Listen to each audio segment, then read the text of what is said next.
The story starts inside a grand royal palace, where a young boy named Van jolts awake in an enormous bed. As he slowly lifts his hands in front of his face, a strange wave of confusion hits him. His hands look tiny and frail. That's when the realization slowly creeps in. He's been reincarnated from the miserable life he once knew. In his past life, Van was stuck in a draining routine, working a dead-end job just to survive, until fate gave him a second chance and reborn him with a noble title. Now reincarnated as a young noble in a distant village, Van carefully climbs out of bed and balances on a small wooden stool just to get a peek outside. The view stuns him. Tall buildings, endless land, and peaceful skies stretch as far as he can see. But before he can soak it all in, his maid Tilly bursts in, panicking at the sight of him standing up so high. After all, Van is supposed to be just 2 years old, but when he calmly responds with mature, articulate words, Tilly freezes in place, stunned by what she just heard. The moment he hears himself speak, Van realizes something even crazier. He doesn't just have memories from his old life, he actually remembers parts of his current one too. His past life in Japan is blending with the time he's already spent in this world, confirming beyond doubt that this reincarnation is real. Later that evening, Van joins his father and siblings at the dinner table. The atmosphere is tense, heavy with awkward silence. After a while, his father Halpa breaks the ice by asking his second son, Card, what he plans to study that day. Card hesitates, then says he'll be focusing on fire magic and combat tactics. Halpa nods and turns to the third son, Sesto, who says he'll also be studying magic. Finally, Halpa looks at Van and asks the same question. Without hesitation, Van replies that he still has a lot to learn, so he wants to begin by studying the kingdom's history and traditions. His brothers freeze as they stare at him, rattled by how a 2-year-old just gave a more thoughtful answer than either of them. Halpa suddenly breaks into loud laughter, clearly amused and genuinely impressed by how sharp and promising Van is at such a young age. He says he's got high hopes that Van will end up inheriting the same strong fire magic talent that both he and Van's mother were born with. Halpa then mentions that the magic aptitude test will happen when Van hits 8 years old, and he warns him not to mess it up. In this world, magical ability isn't just important, it's everything, and it's usually divided into 4 primary elements: fire, water, wind, and earth. While other forms exist, anything outside those 4 is seen as second-rate or even shameful. Once breakfast is over, Van heads off to his study, where the maids start giving him a basic rundown of how society and daily life work in this world. Just as they're finishing up, the head butler, Esparta, strides into the room and slams a thick stack of books onto Van's desk. Esparta is no ordinary servant. He's a veteran butler who's been working under Van's father for many years. Despite that, Van still finds him terrifying. Esparta then tells Van he's already aware that he's begun learning to read and do some basic math, so he bluntly asks how far he's gotten. Van admits he's still struggling with reading, and in terms of math, he can only handle simple addition and subtraction. But Esparta knows the kid's got more potential than that, so without asking, he decides to take over as Van's personal instructor, and from that day on, Van's life turns into a nightmare. The lessons are brutal, long hours, no breaks, no excuses. Still, those intense sessions pay off, as just within a few weeks, Van manages to read and write with ease. After grinding nonstop for 2 solid years, Van finally hits his 4th birthday and begins his sword training. At the start, he's completely hopeless. He keeps getting beaten, even by the maid during sparring practice. Still, he doesn't back down and shows up for training day after day without fail. And by the time he turns 5, all that hard work begins to show. He starts facing off against older boys, ones already in training to become soldiers, and can hold his own against them. Van realizes their moves are sloppy and easy to predict, so he beats them over and over again with little effort. The other kids are stunned by how good he is and start wondering if he's some kind of prodigy. What really sets him apart, though, is that unlike his snobbish older brothers, Van actually talks to the commoner kids and treats them like equals, forming genuine friendships instead of acting like he's above them. Soon afterward, Van takes a moment to catch his breath and grabs a glass of water. Just then, the Deputy Knight Commander D steps into the room and politely asks to see Van's hands.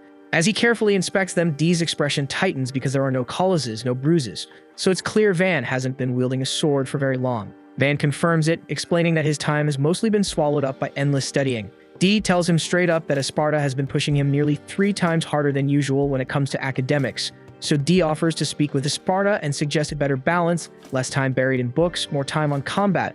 After all, life isn't just about study. Then, with a confident smile, D swears that if Van gets the extra time, he'll personally shape him into a master swordsman. Van, however, politely declines the offer, saying he's confident he can handle both. D nods, impressed by his determination, and suggests that in that case, he'll become Van's official instructor to ensure his training stays sharp and focused. But training under D quickly spirals into another kind of torment. His drills are brutal, relentless, and leave no room for rest, but even so, Van pushes through. and deep down, he knows the truth. Despite all the exhaustion, every day in this new life has felt more rewarding than anything he experienced before. For the first time ever, he feels like he's actually living, and with that, Van silently promises himself that he's going to make this second chance count and enjoy every bit of it. 1 year afterward, Van turned 6, and by now, the constant cycle of back-to-back training and studying starts to wear on him. He begins to feel burned out, realizing that if things go on like this, he'll never experience the fun life he once dreamed of, so he makes a decision to start living like a normal child and carve out time to enjoy himself. Not long after, he tells one of the maids he wants to go outside and play. She takes him to the town market, and Van is blown away by the chaos and energy. The crowds, the chatter, the colorful goods on display everywhere. As they walk, his eyes lock onto a massive building towering above the stalls, the Merry Chamber of Commerce. He stares at it in awe, but before he can admire it too long, something unsettling happens. A child bound in shackles is being dragged through the crowd. Horrified, Van immediately asks the man what's going on. The man coldly replies that he's selling his own son into slavery, and since the boy belongs to him, he has every right to do as he pleases. The maid quietly explains that in poor families this happens often. When they can't afford to raise their children, they sell them off to survive, and it's a heartbreaking reality of this world. Van admits it's painful to witness, but deep down, he also feels helpless because he knows there's little he can do to stop it. Just then, a lady named Rosalie stepped forward and politely greeted Van, saying it was a privilege to be at his service.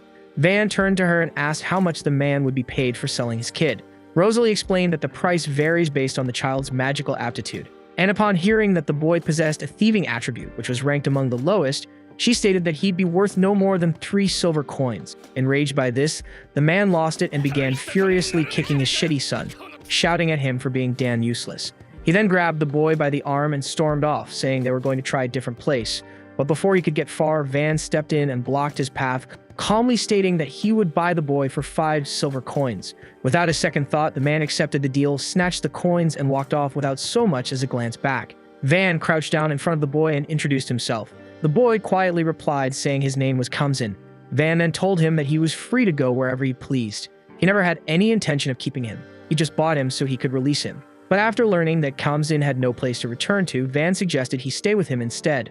One of the guards nearby voiced concern, warning Van that the Marquis might disapprove of him bringing a random boy into the estate. But if Kamsin were officially registered as Van's slave, then no one could object. Van turned to Kamsin and asked if that arrangement was all right with him, and Kamsin nodded. From that point on, Kamsin became Van's slave in name. Rosalie then reminded them that before finalizing anything, they had to complete the slave-binding ritual. Both Van and Kamsin reached their hands out at the same time, and following Rosalie's directions, the contract was forged and a faint glowing crest appeared on the back of Kamsin's hand. That symbol would remain there permanently as proof of their contract, for as long as it stayed in effect. Once it was done, Van brought Kamsin with him into the Chamber of Commerce to get him properly dressed and out of the ragged, grimy clothes of a street-bound slave. A few days later, back inside the royal estate, Van was about to enjoy a rare moment of calm and treat himself to a cookie. Just as he raised it to his mouth, Kamsin entered the room to report that Dee had shown up for training. Van instantly froze, and without even blinking, he handed the damn cookie to Kamsin as a bribe and told him to go outside and let Dee know he wasn't available, because the thought of facing another one of Dee's ruthless training sessions was unbearable. Kamsin nods and goes outside to deliver the message, which makes Dee look visibly disappointed. But since he's already here and eager to train someone, he grabs Kamsin and decides to start drilling him instead. 2 more years slip by, and Van finally hits his 8th birthday, the age when every noble child is tested for magical aptitude. Word of his upcoming test spreads like wildfire, sparking curiosity across the entire region. Nobles, servants, guards, and even common traders buzz with anticipation. Everyone expects great things from Van, especially with both of his parents being exceptional fire mages. His father, Halpa, is especially confident. He's certain Van will inherit at least a fire affinity. But on the day of the test, the entire hall is stunned into silence. Against every expectation, Van shows no affinity for fire, water, wind, or earth. Instead, his only magical aptitude is for production magic, an ability ranked as the absolute lowest, widely mocked, and dismissed as the most worthless form of magic there is. The room goes cold, and Halpa's face twists with rage as the weight of disappointment crashes down.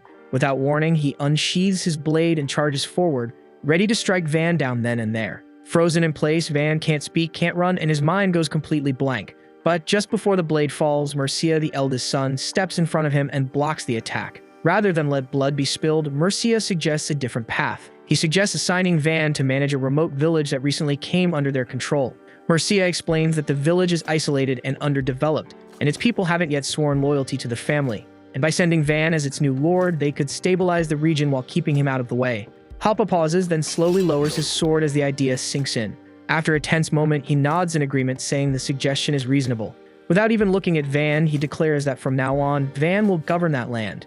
Then he turns his back and orders Van to pack up and leave immediately, stating coldly that someone so useless has no place under his roof. Once Halpa leaves, Mercia bows deeply and apologizes for making such a shameful suggestion. But Van stops him, saying there's no need for apologies because if Mercia hadn't stepped in, he'd be dead right now. The following morning, Van gathers his things and gets ready to head out to the remote village, but to his own surprise, he feels excited. He imagines it'll be a quiet place with little responsibility, where he might finally enjoy the peaceful, easy life he's always dreamed of. But that illusion gets crushed fast when Dee and Esparta announce they're coming along to continue his training and studies.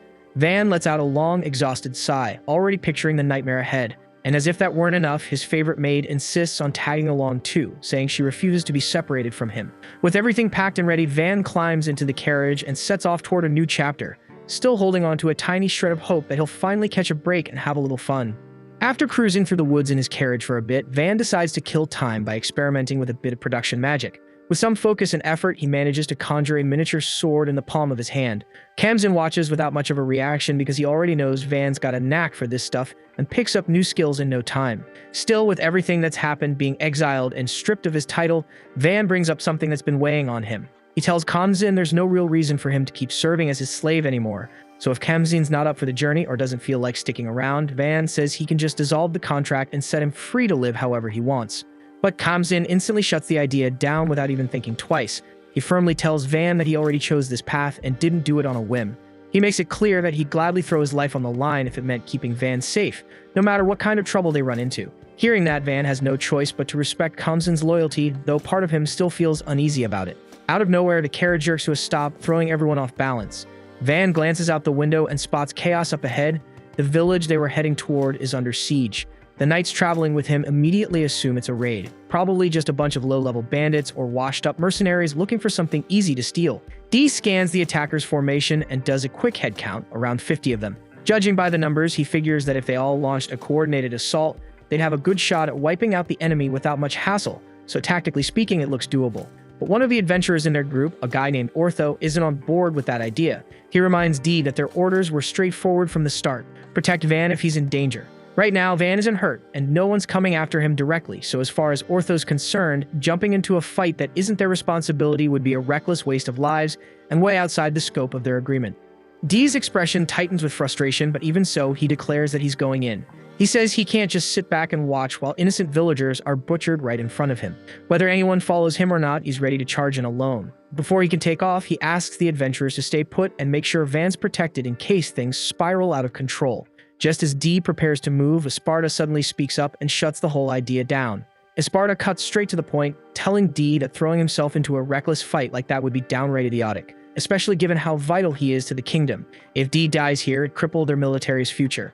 As a renowned and highly capable elemental mage, Esparta lays out a smarter approach. He suggests building a powerful defensive barrier around their position to keep Van secure, while the adventurers provide ranged cover from behind the shield to chip away at the attackers.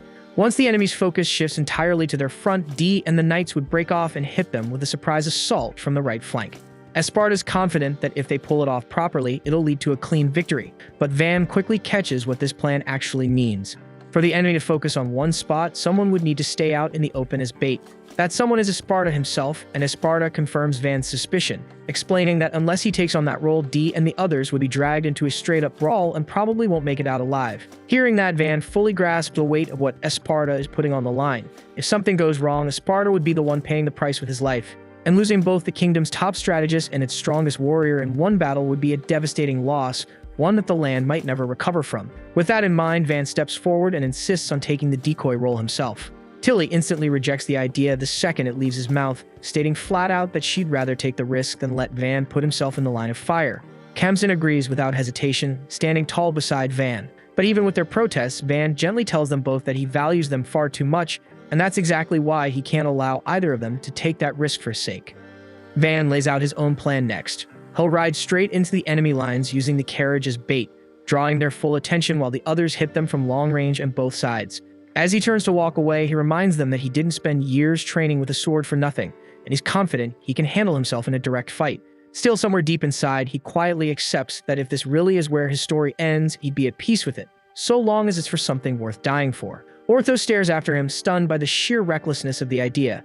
Hearing those words takes him back to his days at the guild, the day he first received the mission to guard Van. At the time, he absolutely despised the idea.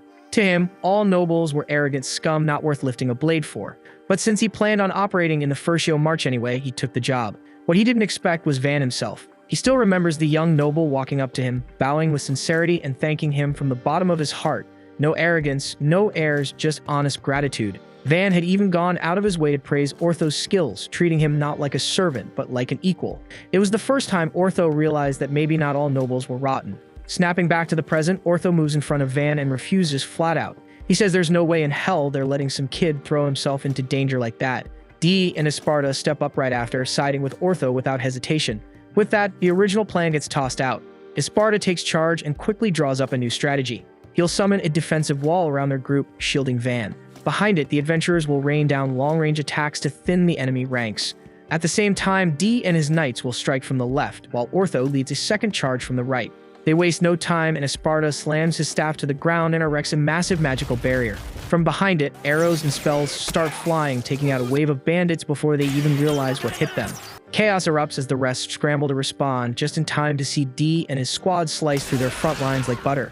But right in the middle of the mess, the bandit leader breaks through the formation and charges past the wall, heading straight for Pluriel. But just as his weapon swings down, Van jumps in, intercepting him at the last second. His blade flashes, slicing through the man's Achilles tendon and sending him crashing to the ground in agony. And before the thug can even cry out, Khamsin follows up with a crushing blow that finishes him off for good. Soon after the fighting ends, the last of the bandits are rounded up and tied down, completely neutralizing the threat to the village. With the danger behind them and the mission technically complete, some of the adventurers decide it's time to move on, eager to take on new jobs elsewhere. But Ortho lingers, clearly impressed, not just by Van's swordplay, but by how calmly and decisively he led the group during the battle. That spark of curiosity grows into admiration, and Ortho decides to stick around a bit longer, offering his support to Van directly. His party members agree without hesitation, choosing to stay and lend their strength as well.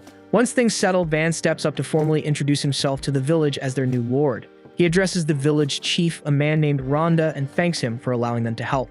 Rhonda, still shaken but grateful, expresses his heartfelt thanks to Van for saving their lives. He then shares something troubling. It turns out this wasn't the first time their village had been attacked. In fact, this year alone, it's happened more than once. According to Rhonda, things were far safer when their village was still under Ferdinando County. Back then, the area was patrolled by knights who acted as a strong deterrent against bandits. But now, those patrols are long gone, and with them, the village's only real line of defense. Van lowers his head and apologizes to Rhonda and the others for the state they've been left in. He explains that this situation likely arose because the current Marcus has no idea what conditions are like in these smaller, out-of-the-way villages. But now that Van has been appointed as their new lord, he swears not to turn a blind eye to their struggles. He goes on to outline 3 possible paths they can take to secure their future. The first is to produce something valuable enough that the kingdom itself wouldn't dare ignore them. The second is to raise enough money to hire mercenaries for protection. And the third is to focus on building the village up from within, strengthening their infrastructure and community to stand strong on their own. But before the villagers can react, a young girl in the crowd speaks up. She says they've already considered those options in the past. While they sound promising, she explains the reality is much harsher. They found that putting such plans into action is far more difficult than it sounds. Van does his best to rally their spirits, promising that things will be different now that he's here. He assures them that he won't just talk about change, he'll make it happen. Still, his words alone don't seem to sway the villagers, many of whom remain unsure. Sensing their doubt, Esparta and Dee step forward. Standing tall, they formally introduce themselves. Dee as the kingdom's chief commander and Esparta as the royal head butler. With firm voices, they back Van's declaration and promise the villagers that this isn't some empty gesture. They assure Rhonda and the others that with them here, there's no reason to fear anything. Hearing the support of Dee and Esparta lifts the villagers' spirits right away, but it doesn't take long before another concern surfaces. One of them steps forward and hastily asks what will be done about taxes, explaining how hard it's been just to survive while giving up 30% of their harvest every season. Without skipping a beat, Van answers that starting immediately, the tax rate will be lowered to just 10%. He calmly explains that ensuring a safe, livable environment comes first, everything else can wait. The villagers go silent, stunned by the sudden generosity. A cut that deep to less than a third of what they used to pay is something they never imagined possible. Gratitude quickly spreads among the crowd, and for the first time in a while, their hope feels real. As for the village's safety, Esparta wastes no time and conjures a thick, reinforced stone wall that surrounds the entire settlement, standing tall as a bulwark against any future attacks. Then he mentions that adding a moat would strengthen their defenses even further. Dee and the knights step in right after, volunteering to dig it out themselves. Van turns back to the villagers and tells them clearly that if they're willing to work together, he's confident they can transform this place into something far greater than it's ever been. Once things calm down, Van decides to test his production magic again. After a bit of focus, he crafts several wooden-looking blocks, but they're far from ordinary. These are made of nanofibers, a rare and ridiculously tough material. When Ortho tries slamming one with his sword, the blade bounces off without even leaving a scratch.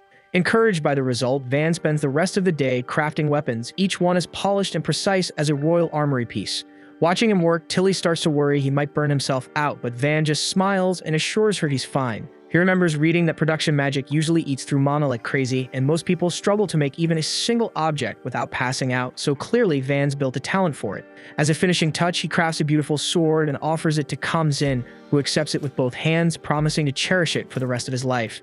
Tilly gets jealous, so Van hands her an axe, but one glance at her face makes it obvious she's not thrilled. That night, Van rests by the campfire, but his whole body aches from sleeping rough. Glancing at Tilly and Kamzin as they sleep, he can tell they've been putting on a brave face, but they're exhausted too. That's when he makes up his mind, it's time to build a real home. The following morning, Van gets to work. Using the nano blocks, he and the others begin laying out the foundation. When Chief Rhonda passes by and sees the progress, he remarks that it's shaping up to be a perfect location for the Lord's mansion. And hearing that makes Van's heart swell with pride. He takes a moment to analyze the structure with his magic, carefully measuring the layout and scanning each block down to the last inch. Once everything feels right, Van activates his magic in full. In the blink of an eye, the entire structure assembles itself in front of their eyes, a fully built mansion rising from the ground like a miracle. Everyone stares in wide-eyed silence, unable to process what they just witnessed. Van glances up at the massive building, scratching his head a little, thinking that maybe he went just a little overboard. Nobody can wrap their heads around how Van managed to build an entire mansion in such a short amount of time. It's almost too absurd to believe, and the general consensus becomes clear that his production magic is way more valuable for managing a territory than any flashy elemental spell could ever be. Van admits it's a neat ability, but deep down, he still believes offensive magic is the real key to keeping people safe. In his mind, a powerful lord with the strength to protect is what gives people peace of mind. But his friends shut that down real quick. Esparta points out that while that might be true during times of war, what people really want is a lord who will improve their day-to-day lives. And in that sense, he says no one fits the role better than Van. What Van just pulled off was nothing short of miraculous, and Orthos straight up says that his powers are way beyond anything a normal production magic user could ever dream of. But Van isn't stopping there. He says if they bring him enough lumber, he can build houses for everyone. The others are floored, and Ortho and Dee immediately order their men to start hauling in materials. The villagers, of course, are all in. Their homes are falling apart anyway, and Van quickly realizes he may have just volunteered himself for a massive workload. Still, seeing the conditions they're living in, he makes up his mind to transform the entire village from the ground up. He agrees to build a home for every single family, and the celebration kicks off right away. Van gets to work, cranking out house after house, and people can't believe how much mana he's burning through like it's nothing. Even more impressive is his knowledge of urban planning. He explains the grid layout he's using, with each unit made of 4 houses and wide roads running between each block. It's efficient, clean, and organized. Van says these wooden homes will do for now, but once they have a steady supply of stone, he'll upgrade them all to suit each family's needs. And because he wanted to enjoy a proper bath himself, he went ahead and built a bathhouse next to his mansion, keeping the design simple, while Pluriel helped out by filling the tub with water magic. Later, after taking a bath, Van finally gets to crash in a proper bed, clean and satisfied. The following day, Van finds out the knights managed to dig a trench around the entire village. He's impressed, but notes that filling it with water would make it even better, a full moat for defense. Plus, they'll need a proper water source for drinking and bathing, and that locks in their next goal. Without missing a beat, Van says it's time to secure a water source. Thanks to Esparta's insane strength, they're able to divert water from a nearby river in no time. He digs a solid few meters of trench instantly, while Dee and the rest help extend it by hand. Van followed close behind, reinforcing the bottom and sides of the canal to make sure it wouldn't collapse. The distance between the river and the village was no joke, and Tilly couldn't help but point out how massive a job this really was.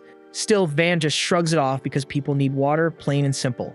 It's grueling work, but there's something uplifting about seeing everyone come together and push for the same goal. Besides, once the infrastructure is solid and life in the village becomes more stable, it'll be way easier for merchants to stop by. And for Van, that's crucial because if trade picks up, he might finally get to enjoy the slow, peaceful lifestyle he's been dreaming of. He estimates the canal work will take about a week, but then one of the workers casually mentions they can already see the village from where they're digging. That completely catches Van off guard, so he calls it a day right then, thinking the crew could use some rest, but Dee is still raring to go. He insists they could hit the village in just a few more hours if they keep pushing, but Van notices how drained the others are and tells Dee to chill. No sense in knocking everyone out cold. Dee admits this whole thing feels like a new form of training, but even he realizes they shouldn't push past their limits. By the next morning, Van proudly announces that the canal is officially done. He gathers everyone together, thanks them for their hard work, and gives Esparta the signal to open the water gate.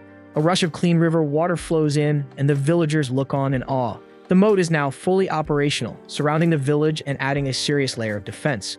Van can't help but worry that it might overflow during heavy rain, so he floats the idea of building a lake behind the village to handle the excess. Esparta actually thinks it's a great idea. A lake could double as a reservoir for dry seasons too.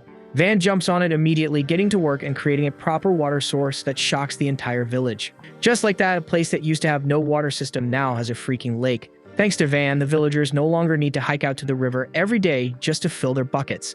The village chief tries to thank him, but Van waves it off. He's just happy that life is finally starting to feel manageable for everyone here. Later that night, we shift scenes to a girl named Lady Arte, traveling alongside someone called Panamra. They're making their way toward a distant frontier village, and while the journey's still far from over, Panamra suggests that Arte should get some rest before they continue.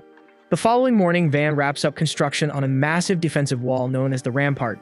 What used to be nothing more than a plain dirt barrier has now transformed into a seriously solid structure. With a wide enough top to allow patrolling, the guards can now walk across it like it's a fortress wall. Everyone's buzzing with excitement because this thing is no joke. It's so sturdy that even if bandits show up, the villagers won't have to lose sleep over it. But Van is not content just yet. He wants to push it even further and make the village feel completely untouchable. Van then experiments with crafting simple crossbows, or at least that's what he calls them. But when he's done, nobody can believe what they're seeing. These things are anything but basic. They're clean, powerful, and even come equipped with shields on the front, letting guards shoot while staying safely behind cover. The moment they see these, everyone realizes just how insane Van's production magic really is. Their village may be tiny, but it's starting to resemble a fully fortified city. Everyone's in full agreement that some random bandit gang wouldn't stand a chance no matter how bold they get.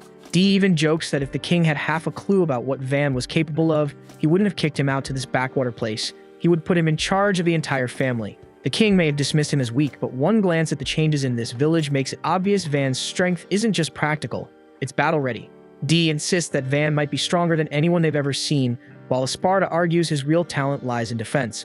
The two start bickering, but Van steps in and calms them down. He reminds them there's no point in complaining about how things turned out. They've got what they've got, so they'd better make it work and stand tall. Right then, Van's stomach growls like it's declaring war, so Tilly heads off to cook something for the crew. But it's a struggle because supplies are running low. Esparta mentions that while defense is great and all, they need to figure out a steady income source for the village. Right now, they're cut off from the world aside from a couple of merchants who show up once a month. Van brushes it off at first, thinking their crops can handle the village's needs. But then Esparta mentions something critical. They don't have the ingredients to make Van's favorite sweet baked treats.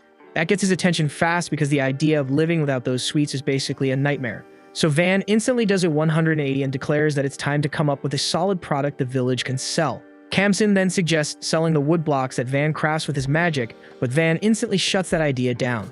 No one else can manipulate them the way he can, so it wouldn't work. One by one, the others pitch in their ideas, but Van can already tell that finding something unique and valuable enough to market as this village's specialty won't be easy. Afterward, Van finds out that Tilly and Kamsin have been avoiding using their weapons. Since they were gifts from him, neither of them wants to risk damaging them. But Van reminds them that the whole point of having weapons is to know how to fight with them, so they've got to get some practice in. Zara tells him not to stress and shows them the shield made from the Orc Knight. It's both tough and flexible, so it won't mess up their weapons too badly even when he blocks. Kamsin steps up first and his swing has no power behind it at all, yet somehow the shield gets knocked to the ground, sliced clean in two. Everyone just stares because a hit with zero force shouldn't do that kind of damage, and the fact that a wooden sword could do that kind of damage with a half-hearted swing stuns everyone, Van included. Van patches up the shield, and not long after, Ortho shows up to see what the fuss is about. He's carrying some ores they recently mined and wants to know if Van is interested in buying them. Ortho explains that the woods around the nearby mountains are crawling with dangerous monsters, which is why most folks avoid the area. But since no one's been mining there, the place is rich with untouched resources. They came back with iron, copper, silver, and even a little gold. But what really catches Van off guard is when Ortho says they found mithril ore. If that's just from the foothills, then the deeper mountain range must be packed with valuable materials. Van takes a bit of the iron ore and stuns the group by instantly turning it into a solid block of metal. He admits he didn't refine it before molding it, so he's not sure how pure the result is. Still, Zara's hyped and asks if Van can forge him a sword out of it. Feeling a little guilty about the busted shield, Van agrees. Zara requests both a long sword and a short one, so Van gets started. It's his first time crafting with iron, so he really has to focus. He carefully visualizes the design and edge, and before long, he finishes. And since Zara is his very first customer, Van even put in extra effort to make the swords look great. Zara's thrilled with the short sword, and Van moves on to the next. It turns out just as good, and now all the other adventurers are lining up, wanting weapons of their own. Van reminds them that since they're the ones who gathered the ores, it's only fair he makes their gear. Once he's done, it's obvious to everyone that Van could easily sell these weapons for a fortune. Then he shifts his gaze to the mithril ore, wondering just how incredible a weapon made from that would turn out. Esparta is immediately fascinated by the mithril, mostly because he's never heard of metallic ores being mined in a forest. The only logical explanation is that there's a dungeon nearby. He tells Van that if they manage to locate one, everything about their situation would flip overnight. A steady stream of people, trade, and opportunity would flood in, turning their quiet little village into a bustling hub. That possibility gets Van fired up because finding a dungeon would skyrocket the village's value and status. Dungeons are packed with high-grade resources and gems that can rival national treasures. Normally, whenever the guild catches wind of a new dungeon, they rush to establish a branch in the nearest settlement. But Van brings up the hard truth. The village just isn't equipped to handle that kind of influx right now. Esparta agrees, since bringing in the guild would mean waves of adventurers, merchants, and even knights showing up. And with their current setup, they barely have the food, space, or infrastructure to support any of them. Worse, if word got out too soon, a rival country might try to invade, hoping to snatch control of the dungeon before the village can do anything about it. And then there's Van's personal dilemma. He's considered a disgrace by his family, so if his father finds out that the village he was exiled to actually has value, there's no doubt he'd be shipped off somewhere else. That's why Van decides they need to develop the village and produce results first, before any dungeon discovery changes the game. Ortho totally gets it. He says they'll steer clear of the suspected dungeon area while gathering materials just to be safe. Van knows the adventurers could easily report this and gain favor with the guild, so he genuinely respects that they're holding back to protect the village. Sometime later, Van looks around, satisfied with the progress they've made. He smiles and says their dramatic village makeover is officially complete. Tilly stares at him, half in disbelief, and asks if he's seriously not out of mana yet after cranking out weapons and houses non-stop. But Van just waves it off, saying he's only a little worn out. Right then, a breathless messenger rushes in with urgent news. Armored lizards are headed straight for the village. Van doesn't hesitate and shouts for everyone to get behind the walls, orders the drawbridge raised, and has the gates sealed. The villagers are visibly shaken. They've all heard how deadly those creatures can be, and panic spreads fast. But Van stays calm. He knows fear is natural, but reminds them that the lives of their friends and families depend on what they choose to do now. He promises to fight for them all, but he's also honest. He can't do this alone. That's why he asks them to stand with him. If they want to keep this village safe, they'll need to fight for it. The villagers rally behind Van's speech, fired up and dead set on defending their home with everything they've got. Van doesn't waste a second. He orders them straight to the walls and has them take positions behind the ballistae. Kamsin informs him that Ortho and his team are out on a hunt, meaning someone has to step up and lead, so Van chooses to stay behind with his people. But before he can move, Tilly grabs his arm, eyes welling up with tears. Van isn't the type to fold over emotions, but he's not about to shake her off either, so he quickly turns to D and tells him to get up top and keep him updated on the situation as it unfolds. Van remains on the ground, barking out commands while D rushes to the wall and freezes in disbelief at what he sees. He radios back to Van, reporting that a swarm of around 40 armored lizards is closing in fast. Each one towers at about 8 meters, practically 3 elephants stacked in a trench coat. D's nerves start to crack because he knows even a squad of elite knights would struggle with one of these monsters, and right now, they're severely outmanned. Van orders him to load the iron bolts into the heavy ballistae, and D jumps to it without hesitation. The knights nearby warn him that normal weapons are useless against those rock-hard scales, and D knows that damn well. But still, he decides to trust Van's call. For once, he puts his instincts aside and lets Van take the reins. He shouts for everyone to ready their shots and gives the order to fire. The bolts slam into the monsters and then disappear. For a second, D thinks they've failed, but then he sees clean, gaping holes where the arrows struck. The hulking lizards take a few staggering steps before collapsing under their own momentum. Just in that opening barrage, 10 of them drop. These floored by the sheer firepower of Van's gear. Wasting no time, he rallies the team for another volley. But the knights quickly tell him they've only got one more iron bolt per launcher. D doesn't flinch, and he tells them to reload and shoot anyway, and once again, they nail several more targets. But it's not enough because half the lizards are still marching, and now they're out of ammo. Dee reports back, and Van instantly starts working through the problem. That's when it hits him. Kamzin's wooden sword had sliced clean through Zara's top-tier shield, so maybe those wooden bolts might do the trick. He tells Dee to switch to the wooden ones. The knights look at him like he's lost his mind because wood against armor thicker than steel is suicide. Dee shuts them down hard, telling them to quit whining because Van's already proven himself more than once, and right now, he's putting his full faith in the guy. He orders the villagers to load the wooden bolts and fire. To everyone's shock, even the wooden arrows sink halfway into the beasts. That alone is enough to hit something vital and drop them instantly. Dee realizes right then that there's no stopping them, so he roars out for another round, declaring that tonight they'll be dining on fresh lizard steak. The villagers waste no time, raining down bolt after bolt, finishing off whatever's still breathing. Dee announces their win to Van and the rest of the crew. Cheers erupt from the crowd as Tilly rushes over and clings to Van, while he's still trying to wrap his head around the fact that his wooden gear actually took down monsters built like tanks. Up on the wall, the knights can't believe their luck, no injuries, and still plenty of ammo in stock. Dee feels a weird mix of pride and letdown because the fight ended way too fast, but all that really proves is how busted Van's creations are. A little while later, Ortho's party finally gets back and takes charge of breaking down the fallen beasts.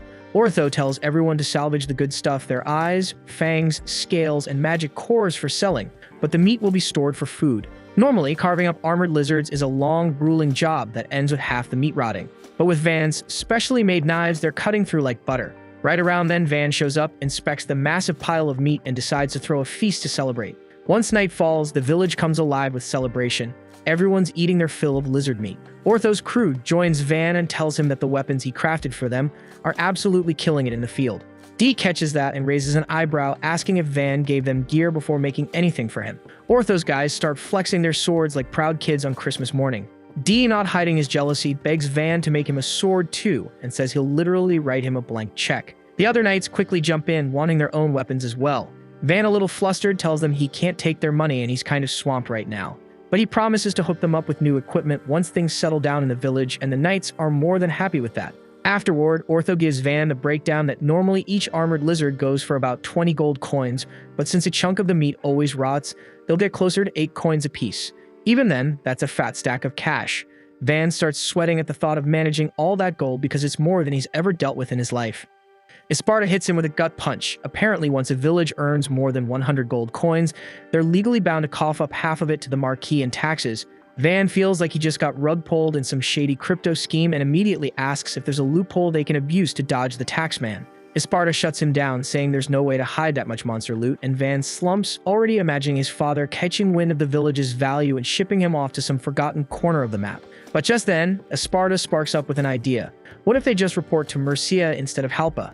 Van catches on fast that if they hand over the credit for the armored lizard massacre to his older brother, they can keep flying under the radar and stick around here a little longer. The very next day, a pair of merchants roll into the village, and the second they lay eyes on the towering fortress walls, they start arguing over who messed up the map and sent them off track. That's when Van casually steps onto the gate and welcomes them like a proper lord. The two merchants freeze, completely stunned. They recognize Van instantly, the prodigy son of the Marquis, and are baffled as hell to find him holed up in the middle of nowhere. They introduce themselves as Bell and Rango from the Merry Chamber of Commerce, and Van opens the gates to let them in. Once they reach the warehouse and catch sight of the piles of armored lizard materials, their jaws just about hit the ground. They can't wrap their heads around how this tiny village bagged so many monsters. But Van cuts to the chase and asks if they're interested in buying the goods. Without missing a beat, the merchants say yes, but they'll need a month to bring a crew to appraise and transport the haul. Van's cool with that and even tells them to take some meat on the house since it'll spoil anyway. He then walks them over to a stash of weapons up for grabs, and the quality hits them like a truck. They immediately agree to his price, no haggling, no questions. Van just tells them to spread the word. That's when the brothers start hesitating, clearly thinking they can keep the place under wraps and make a killing by cornering the sword market. Van sees right through them and tells them straight that trying to keep it secret won't work. People will figure it out the moment they track the merchant's travel route. The brothers blink in shock, and Van throws them a better pitch. If they really want to rake in cash, they should open up shop right here in the village. The brothers jump at the offer without a second thought, bowing deeply in front of Van to show their thanks. But before they can even process what's happening, Van casually tells them to start building their shop immediately. Then, with a smug grin, he snaps his fingers and conjures the exact store they'd always dreamed of owning. He pats them on the back and says he's looking forward to doing some solid business together. Not long after, Van gets a surprise visit from two unexpected guests. One is a noble girl around his age, and the other is a total warrior queen of a knight, standing guard beside her. The Night Lady instantly starts judging everything and makes it clear she's here to figure out if Van's really a prodigy or just another overhyped fraud. At the same time, Van's dealing with a whole different headache. Esparta just handed him an assignment to design a city fit for 10,000 people. With the way the village is growing, it won't be long before they're running a full-blown metropolis. Esparta asks what kind of fortress Van has in mind, noting that square-shaped layouts are the standard. But Van's never been one to do things by the book. He says he wants a star-shaped fortress instead. That way, invaders will be forced to waste time trying to hit multiple defensive points scattered across the structure. Esparta actually likes the concept and jumps in to help with the planning, but then their brainstorm gets cut short. The Redhead Knight storms into the room and announces that someone from Ferdinando County is requesting a meeting. Van gives the okay, and sure enough, it's the same noble girl and the Night Lady from before. He welcomes them properly, and the knight steps forward to introduce herself as Panamra, a former knight who earned the title of Viscountess through pure grit. The girl quietly introduces herself as Arte, the youngest daughter of Count Ferdinando, and Van politely offers them seats. Panamra dives straight into business and asks Van if he knows why they're here. He guesses they came to evaluate him, and if they find him useful or dangerous, they'll try to bring him over to their side. She laughs out loud, impressed he hit the nail on the head. She explains that Count Ferdinando suspects Mark Halpa sent his star child here to claim new territory, but she personally believes it's the opposite, that Van was dumped here because he doesn't have any elemental magic. Van decides to be honest. He admits that yeah, he's got no elemental powers, and no, he's not leading some invasion. He was flat out exiled by his own father. But Panamra raises an eyebrow. After all, no powerless exile could have developed this place so quickly. She says it looks like he showed up with 5,000 soldiers and turned the village into a mini military outpost. Van bursts into laughter, then apologizes and tells her the truth. He was kicked out of the family with just his bags and a good luck, and not a single person came to say goodbye. Panamra glances around and sarcastically asks if she's hallucinating the butler and knight commander in the corner. D answers first, explaining he chose to train Van on his own and has been ignoring orders to return to the capital. Esparta follows up, saying he's retired now and is teaching Van just for fun. Then Tilly chimes in, saying she'll serve Van forever because he treats everyone with respect, no matter their background. But even with all that, it still doesn't explain the crazy fast progress, and Van knows it, so he tells them to hold tight. A live demonstration will be quicker than a long-winded explanation. He leads them outside the village and asks Esparta to raise an earthen wall, planning to upgrade it into something worthy of a fortress. Panamra is surprised by the old butler's skill, but points out the wall won't last long once the mana fades. Van doesn't waste a second and taps into his magic and hardens the mud wall into reinforced concrete, then uses wood nanocubes to slap together a proper gate. Panamra and Arte are left blinking in disbelief. They turn to Van and ask what kind of magic he's packing. He tells them it's production magic, the kind of magic everyone laughs at, which is exactly why he got dumped in this village. That hits a nerve for Arte, who quietly remembers her own rough past. Before the mood sinks, Panamra brings up her real reason for coming. She says the Count sent her to propose a marriage between Van and Arte. Van gets the message loud and clear. This is the Count's way of roping him in, so he won't end up becoming a threat. Van politely turns her down, saying there's no need for marriage since he has zero interest in war. All he wants is to build up the village and live in peace. Panamra admits she was against the idea at first. Arte marrying the lord of some backwater village sounded like a nightmare. But now that she's seen what Van is capable of, she's changed her mind. She starts showering him with praise, calling him sharp, dependable, and tough as nails for turning exile into opportunity. She even jokes that if it were allowed, she'd marry him herself. Van lights up at the thought of scoring a hot older waifu, but sadly, it's Arte or bust. Panamra looks at Arte and gently asks if she'd consider marrying Van. After all, guys like him don't grow on trees. Arte turns red and admits that Van's a good man, but she's never really thought about marriage before. Van tells her not to rush it. This kind of decision isn't something to wing in one night. Panamra agrees, saying they'll spend the night in the village to think things over. That throws Van off, but when she asks if there's a guest room in the mansion, he ditches that idea and decides to just build them a whole den in instead. Later at dinner, Van decides to learn more about his potential bride-to-be. Arte tells him she's into cute stuff, like flowers and dolls. Van smiles and asks if he can check out her collection. Arte lights up and happily agrees to show him the dolls in her carriage. It's the first time in a while someone's taken real interest in her. Afterward, Van walks them to the inn and Panamra quietly steps away, leaving the two alone. Arte tells Van he's sweet, then dashes into her room all flustered. Van heads back to the mansion, where Esparta tells him something that clicks hard. Since the Count was willing to marry off his daughter to a nobody, she's probably not an elemental mage either. That's when it hits Van. Arte must have been cast out too. Whether or not they end up getting engaged, he decides she can stay in the village if she wants to.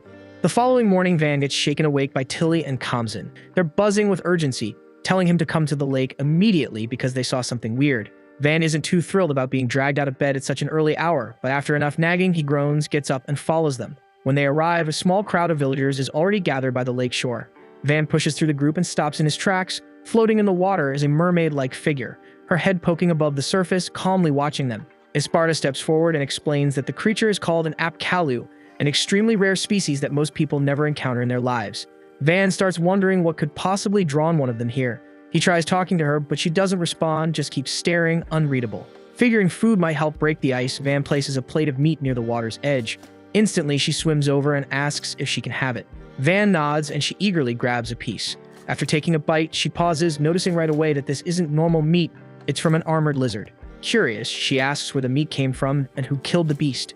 The villagers speak up before Van can say anything, proudly announcing that he was the one who brought it down, though Van would have never bragged himself. Hearing this, the apkalu girl says nothing more.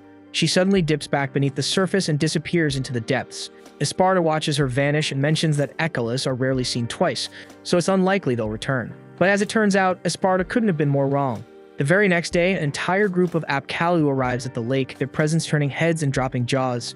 Van is stunned, wondering if they showed up because word got out that he took down the armored lizards. He starts thinking maybe they saw those creatures as sacred or divine in some way, but Esparta quickly shuts that theory down, saying he's never heard of any belief like that. Then a towering, imposing apkalu steps forward and says he wants to speak with Van directly. He asks him straight up if he was really the one who killed the armored lizards. And when Van confirms it, a wave of gasps ripples through the water as every apkalu stares at him in disbelief. It's hard for them to imagine a boy his age pulling off something like that. The elder then introduces himself as Latavesta, ruler of the apkalu. He reveals that the girl Van met yesterday is his daughter Priora, and without skipping a beat, he declares that he's offering her to Van as his bride. Van is left completely stunned, especially since Priora is clearly still a child and likely has no idea what marriage even is. Van looks at Latavesta and asks if there's a particular reason behind offering his daughter's hand in marriage. Latavesta nods, confirming there is. He begins explaining that their village has long been tormented by armored lizards, dangerous creatures that have made life difficult and frightening for his people. So when he heard about a powerful lord living in this settlement, someone strong enough to defeat those monsters, he thought it was only right to offer his daughter's hand. Not out of sentiment, but to form a lasting alliance, one that would safeguard his village through strength and partnership. As Van listens, it slowly clicks. This wasn't about personal feelings or family tradition. Latavesta was simply doing what he thought necessary to protect his people. Understanding that, Van tells him there's no need for a marriage. He gives his word that he'll do everything in his power to protect the apkalas from danger, no strings attached. Latavesta stares at him, visibly caught off guard by the sincerity and maturity of Van's response. Still, he says that if Van truly means it, they'd like to move their entire village closer into the settlement for safety and easier cooperation. Van doesn't hesitate and immediately gets to work constructing a large rest area just for them, somewhere comfortable, peaceful, and welcoming. When Latavesta sees the finished space, he's stunned. The size, the structure, the planning, he can't believe it was built so fast. It's more than just a resting area. It's a new home. The apkalas soon begin settling in and making the most of it, enjoying the comfort and relief that's been missing from their lives for years. But just as things seem to be calming down, Esparta walks up to Van with a reminder that it's nearly time to handle the village's sewage system. Van just chuckles and waves it off, saying it's all been prepared ahead of time. Underneath every home, a network of pipes has been installed, and all they have to do is release a stream of water from the lake to flush everything clean. Latavesta watches the whole thing unfold and finds it surprisingly clever. He's impressed by the efficiency of Van's plan and offers to lend a hand. Van politely declines, saying the apkalas have just arrived and shouldn't be bothered with chores right away. But Latavesta insists, saying their people are gifted with water and managing flow systems is second nature. Van finally agrees, and some of the apkalas step in to open the dam and guide the water through, flushing the waste and leaving the village spotless. Once the work is finished, Van sincerely thanks everyone for their help. Latavesta then points out that this flushing process needs to be done several times throughout the day. He suggests that the apkalas handle it regularly as their way of contributing to the village while staying there. Van immediately agrees, thinking it is a great idea and a huge help, and thanks Latavesta again for being so considerate. At that moment, Arte and Panamra arrive at the lake. They freeze in shock when they see Latavesta, having never seen an apkalu in person before. Just before Latavesta leaves, he casually refers to Van as his son-in-law. Arte instantly feels a twinge of jealousy, since it sounds like Van has already married an apkalu. Van hurriedly denies it and tries to explain, but before he can finish, Priora suddenly pops out of the water, calls Van her husband, and quickly swims away, making the situation far more awkward than it already was.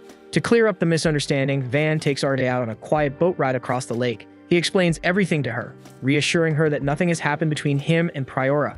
After listening, Arte finally understands that it was all just a big misunderstanding. The two spend a short while talking calmly and enjoying the peaceful atmosphere. Suddenly, Priora swims over with a group of her friends. When she sees Van alone with Arte, she becomes visibly jealous. Van quickly reminds her that they are not married to begin with, which upsets her, and she sinks back into the water in frustration.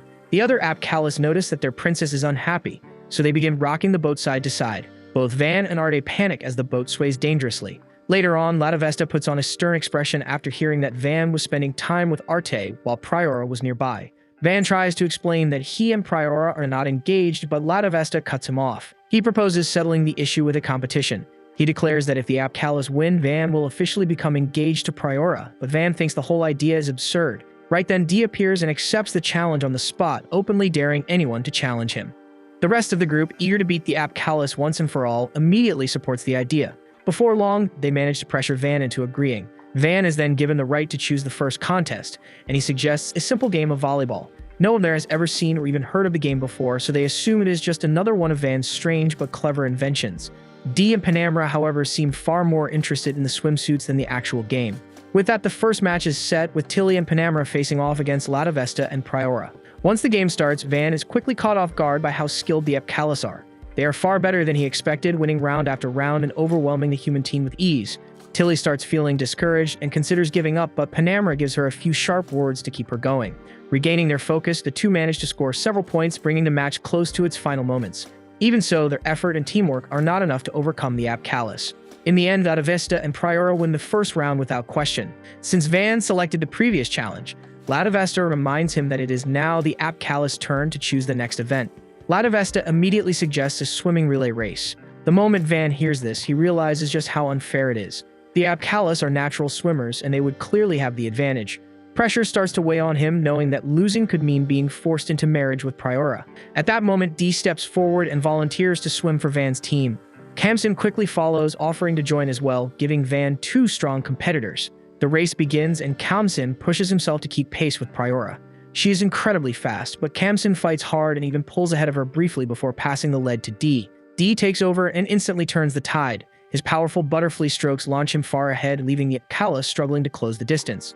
Van watches in disbelief as Dee swims flawlessly and secures the victory. Latavesta is stunned, unable to understand how his team could lose despite being part fish and naturally gifted swimmers. Still, he refuses to give up, pointing out that there is one final contest left to decide the outcome. Now it is Van's turn to choose the next challenge. Taking a moment to think, he accepts the earlier win and quickly creates an ice maker. He then announces that the final event will be a shaved ice speed-eating contest. Arte realizes she has not taken part in any of the competitions yet and immediately volunteers, and Van also steps forward to join her in the challenge. They all head over to the resting area to start the challenge. At first, everyone takes a few spoonfuls of shaved ice and is immediately hit with painful brain freezes, but they grit their teeth and keep going anyway. Van is fully determined to avoid marrying Priora, while Arte is just as determined to win for Van's sake, and that shared resolve pushes them forward. Working together, they manage to finish first, claiming a clear victory in the contest. Showing good sportsmanship, Latavesta swims up and offers Van a handshake before leaving. Even so, he still refers to Van as his son-in-law and reminds him to look after Priora. Van feels irritated, realizing that even after winning, Latavesta still talks as if the marriage is unavoidable. At the same time, the others crowd around Van, congratulating him and praising his efforts. Arte watches as he is surrounded by smiles and admiration, and something stirs inside her. She has never experienced a moment like this before. As a child, her parents constantly ignored her, believing she was a failure. She was shy and never stood out at anything, but that only changed when she discovered marionette magic, which allowed her to freely control her dolls. For the first time, she hoped her mother would finally be proud of her. Instead, her mother slapped her and declared that puppet magic was evil and forbidden among nobles. After that, Arte became an outcast, and when she turned 10, she was arranged to be engaged to Van. She had expected him to be no different from the arrogant nobles she had known before, but Van proved to be nothing like them. He was gentle, patient, and possessed a strange talent for production magic, something nobles dismissed as useless. Even so, Van believed in himself and used that magic to support the village and its people. Watching him now, Arte realizes she wants to become someone like him. She convinces herself that if she keeps trying, she might one day see the world the way Van does. The following morning, Van gathers all the villagers for a meeting. He announces that they need to build additional ramp sections to support the village's future growth. He also adds that since the next day will be their day off, they will be holding a large barbecue that night. The news excites everyone, and the villagers immediately get back to work with renewed energy. At that moment, Arte approaches Van and asks if she can observe him while he works. Van agrees, giving her the chance to learn by watching him. At the same time, deep within the forest, Ortho and the other adventurers are fleeing from something powerful and dangerous, signaling that another major threat is drawing closer. Meanwhile, in the village, no one had a clue what was unfolding outside. They were too caught up admiring the massive fortifications Van had finished in under 2 weeks. The walls stood tall and solid, radiating strength, and everyone was honestly blown away by how fast he pulled it off. Panamera strolled over, visibly stunned, and admitted she always believed Van had potential, but she never pictured him pulling off something on this scale. As she stepped closer, her legendary melon bounced slightly, making Van shoot her a quick, startled glance. Not wanting to dwell on it, he quickly changed the subject, saying he needed to oversee the construction of new homes since more settlers were heading their way. Merchants, adventurers, and travelers would soon pour in, and he wanted to be sure they'd have proper housing. Panamera confessed she felt a bit envious. Ever since she was young, she dreamed of owning land somewhere she could truly call hers. Watching Van manage everything so confidently sparked something in her. She didn't just want coin from her next mission. She wanted to earn a piece of land she could command. She silently vowed that in the next major battle, she'd fight harder, not just for glory or gold, but to stake her own claim. As her eyes wandered, they locked onto the massive siege weapons mounted along the walls. Curious, she asked Van what they were. He explained they were ballistae, giant long-range weapons meant to blast enemies before they ever got close to the village. To prove their might, Van signaled Kamsin to fire one off. The projectile launched with explosive force, hammering forward with thousands of mutants behind it, and Panamera was completely floored. She never imagined something Van had engineered could hit that hard, but what stunned her even more was finding out he'd already built over 100 of them. Instantly, she asked what he'd charge for just one, clearly interested in having one of her own. But Van simply shook his head. They weren't for sale, and that alone caught her off guard again. Still, she wasn't giving up, so she offered to trade him a favor for one, anything he might ask down the line. Van agreed, saying he'd cash in on it when the time came, and a thrill of anticipation ran through her. She knew the ballistae were bulky and would need a cart just to move, but with the bolts forged from iron, she figured she could always forge more of those herself later. Right then, Kamsin walked up and casually suggested Panamera take 1 or 2 of Van's custom-forged bolts, claiming they weren't your average ammo. To back it up, he pulled out a sword Van had crafted, and without warning, he sliced clean through Panamera's spare blade like it was made of paper.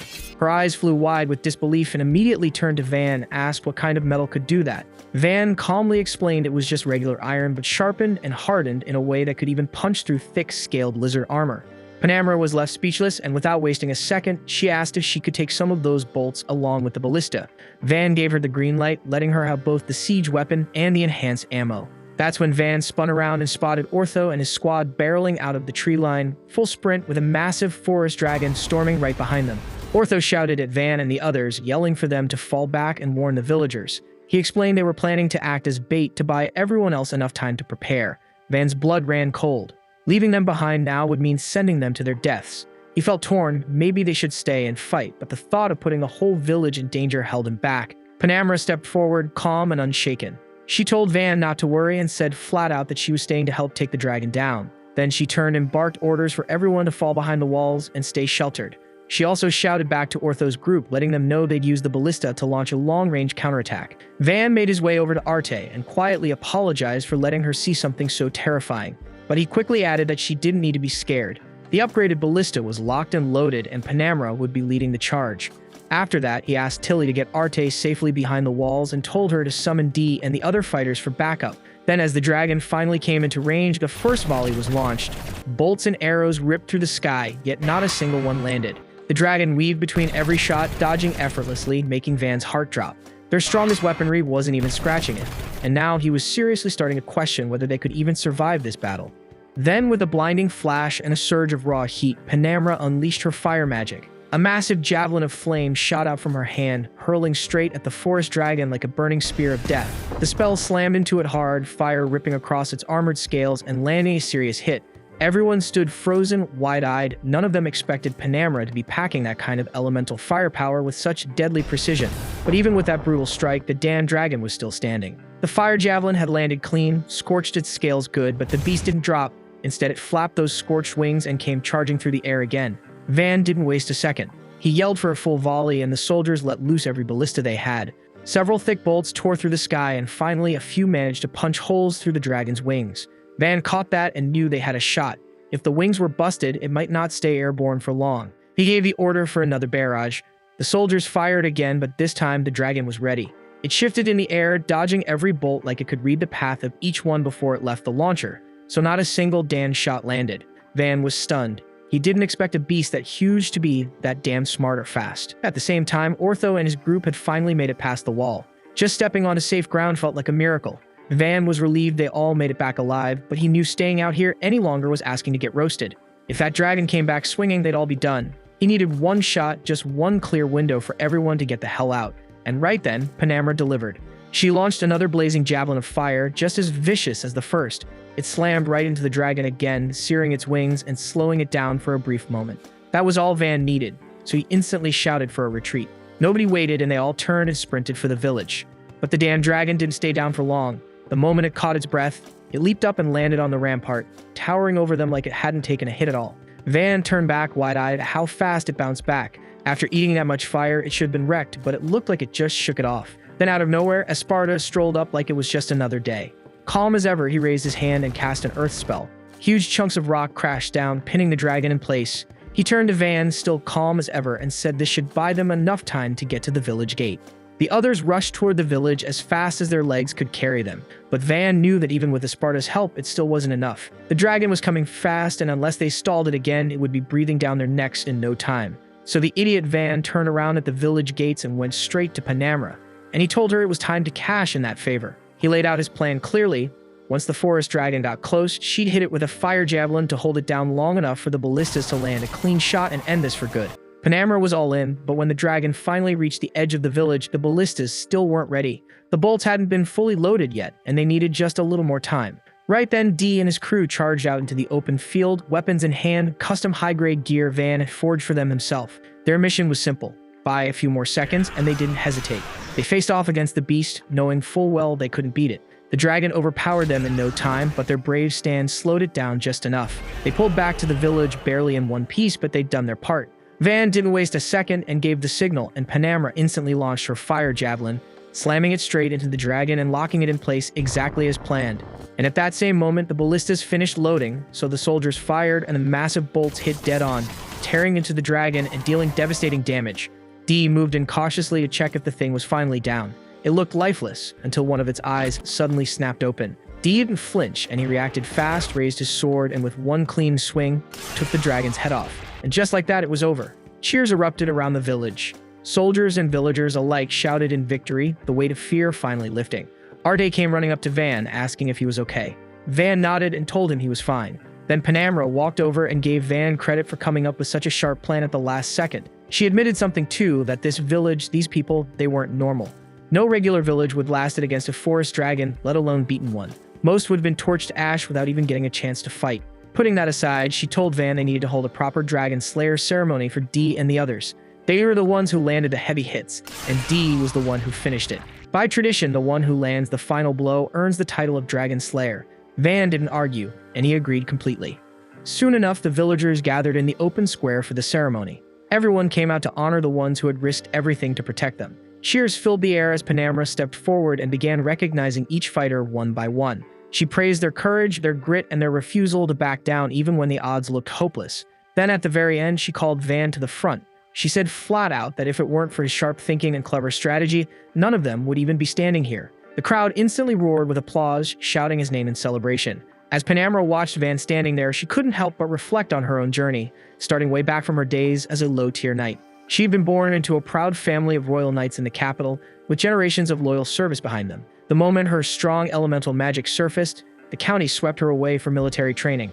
From then on, her path was brutal, strict discipline, intense drills, non-stop expectations, but she pushed through it all. And by 16, she had already earned the title of squad commander. She led her troops into countless battles, racking up victory after victory. Her name gained weight, and with each success, her status rose. And eventually, she was awarded noble rank. And after 6 straight years of service, she stood among the few who'd been elevated to the title of Viscountess, personally recognized by the king. Then at one point, she had a formal meeting with the Lord of Ferdinando. He mentioned plans to marry off his youngest daughter, Arte, to some faraway frontier lord. That was Panamera's first link to Arte's future. Honestly, she'd been concerned. The idea of Arte ending up with a weak or clueless man didn't sit right with her. She didn't want the girl to live a miserable life, but everything changed after she met Van. Her doubts vanished, and it was clear just how much Arte had grown under his influence. No longer shy and passive, she had started stepping up, speaking out, showing a kind of quiet strength she'd never had before. And Panamera knew exactly where that change came from. Van wasn't like the other nobles she dealt with, he was something else entirely. Holding on to those thoughts, Panamera turned to face the crowd. Then, in front of everyone and in full authority as a Viscountess of the noble empire, she made a bold declaration. She announced that she would form an equal alliance with Van. The words caught Van off guard. He hadn't seen that coming, but as soon as the shock wore off, he understood the weight of it. With his own father having cut him off and his ties to the nobility nearly gone, this was an opportunity that might never come again. He didn't take long to decide, and with a firm nod, he accepted the alliance. And with that, the pact between Van and Viscountess Panamera was sealed. The following morning, Van sits down with Esparta to talk about what comes next for the village, and Esparta tells him that the massive defensive walls he constructed already proved their worth during the clash with the forest dragon. So now it is time to redirect his focus toward proper town development. Van nods in agreement and remembers that Esparta once asked him to create a city capable of supporting 10,000 residents down the line. Esparta confirms it and says they should begin attracting new settlers to increase the village's numbers and gradually elevate it into a full-fledged city. Right at that moment, Tilly walks into the office to inform Van that the merchant brothers Bell and Rango have arrived together with several other traders from their firm. Van feels a surge of excitement to see them and decides to sell off the forest dragon materials first before jumping straight into urban expansion plans. They head over to the storage building where the dragon's harvested resources are stored, and Van asks the brothers how much profit he could realistically expect. They explain that a mature forest dragon is extremely uncommon and highly prized, and on top of that, its scales, talons, and eyes are all in solid condition. They add that even by pricing it cautiously, he could secure 100 platinum coins, which would easily qualify him as a millionaire even back in the real world. At the same time, the older merchants inspect the dragon's remains with sharp eyes and then begin whispering their scheme under their breath. Van walks up to them and asks for their opinion, and they start rubbing their palms together as they urge him to sell every single part of the dragon to them because he will not find superior trade partners anywhere else. They assure him they will present the best offer available and then state that they are willing to pay 60 platinum coins for the entire lot. That figure is noticeably lower than what he heard from the brothers, and he chooses to consult them again before delivering his response. The veteran merchants grow uneasy because the brothers are still inexperienced compared to them and could slip up, so they pull the brothers aside, telling them to cooperate since they all belong to the same company, and that they should squeeze as much gain as possible from this naive youngster. The brothers protest that they ought to give a just price as upright traders, but the seasoned merchants snap at them and tell them to take that righteousness, fold it up, and shove it somewhere unpleasant. They are certain that no competing merchant will bother coming all the way out here, and that Van will eventually have to accept whatever rate they dictate. Van hears every word clearly and is ready to confront the senior merchants, but the brothers speak before he can. They boldly announce that they intend to conduct fair and transparent dealings with everyone because they believe it will reward them far more over time, and they are convinced that staying honest with Van is the smartest move they can make. The senior merchants do not take that stance lightly, and they lash out at the rookies, hurling insults and threatening to have them expelled from the respected Merry Chamber of Commerce for failing to prioritize the company's profit. The two money-hungry scumbags storm off after that, and Van turns to the brothers and asks if they are truly going to be thrown out. They admit that it is likely, assuming the executives will favor the seasoned traders over newcomers like them, and that losing membership would cost them a great deal of reputation. Van proposes that they establish their own trading firm instead, and both of them nearly choke when they hear that idea. They explain that launching a company is far from simple and requires clearing 3 major hurdles. First comes paying the merchant guild's registration costs, then securing a storefront under their own name. Those parts are manageable. The final requirement is obtaining backing from a noble who holds an official title. Van only knows one titled noble who might assist him, so he immediately approaches Panamera with the request. She agrees to sponsor the brothers without hesitation, and Van urges her to reconsider, since she could provoke conflict with the Merry Chamber of Commerce, which operates under royal patronage. Panamera answers that such a massive enterprise would hardly waste time worrying about a minor noble supporting a tiny 2-man venture. Besides, she wants to take actions that enhance her public image. Through this situation, she intends for people to hear how she stood behind 2 principled merchants and helped them launch their own business. Van quickly adds that if she desires recognition, she could claim credit for defeating the dragon, since that would also keep his family from discovering the truth. Panamera responds that dragon slaying is no small claim and authorities would investigate it independently to confirm the story. That scrutiny would inevitably lead to Van and Dee, so there is no realistic way to stop his family from learning that he was the one who brought down the dragon. That realization crushes Van's optimism, and he worries that his relatives will summon him back and assign this territory to someone else. Panamera then explains that the only real solution is for him to secure a noble title of his own. She clarifies that every noble either inherits a title or earns one through merit. Since she began as a mere knight, she had to climb the long, difficult path, but because Van is the son of a marquis, he could realistically obtain the rank of baron from the king without too much resistance. Van cannot see how that would be possible, and Panamera tells him the answer is simple. He must publicly claim the achievement of slaying the dragon himself, because that fee alone would be enough to justify granting him a noble title of his own. Van freaks out the moment he hears that because the last thing he wants is fame and spotlight, but Panamera tells him straight that there is no other path. She says she understands his fear because when she first earned her title, she gained a swarm of enemies overnight, but she handled them by burning them to ash like the absolute boss she is. She tells Van that if anyone tries to mess with him, he should just fire his ballista at them and make an example out of it, because that kind of response shuts people up real fast. Van stands there wondering what the hell he is supposed to do with the most illegal yet ridiculously effective life tip he has ever received. He asks her if she does not need the credit for killing a dragon to move up in rank, but her expression sharpens instantly and she tells him she does not need some kid worrying about her future. Afterward, Van returns to the brothers and informs them that Panamera has agreed to sponsor them. They are stunned at first, but that shock quickly shifts into pure excitement when it sinks in that they can actually establish their own trading company. Without wasting time, they purchase all the dragon materials from Van for 130 platinum coins and begin preparing to transport the goods to the capital. But then, they hit a serious problem because the veteran merchants have taken all the carriages with them, leaving the brothers completely stranded. Unsure of their next move, they hesitate until Van calmly offers to construct a carriage for them himself. At that same moment, Panamera arrives and lends them her war horses, beasts that move like elite athletes compared to ordinary mounts. At the same time, the two greedy jackasses are riding ahead, laughing to themselves, and convinced the brothers will soon crawl back begging, since they have no way to move their cargo. Then out of nowhere, Panamera speeds past them with the newly built carriage. The merchants freeze for a second trying to process what they just witnessed, and it finally dawns on them that the brothers are about to launch their own company under her protection. Not long after, Panamera arrives at the royal capital and presents herself before King Dino, who smiles at the sight of her, and casually asks if she has come seeking yet another promotion. Panamera replies that she is there to request a noble title for a friend instead, which immediately piques the king's interest. He asks why this friend is absent, and Panamera explains that he is stationed in a remote village safeguarding it, so he cannot appear in person, but his accomplishments are remarkable and only mark the beginning of his rise. The king grows curious after hearing her speak so highly of him and asks for details about his identity and deeds. Panamera answers that the man she refers to is Van, the youngest son of Marquis Halpa and the one who brought down a forest dragon. The whole royal court erupts into whispers and low chatter the second they hear that, and the king wastes no time asking whether the boy is some kind of high-tier elemental mage.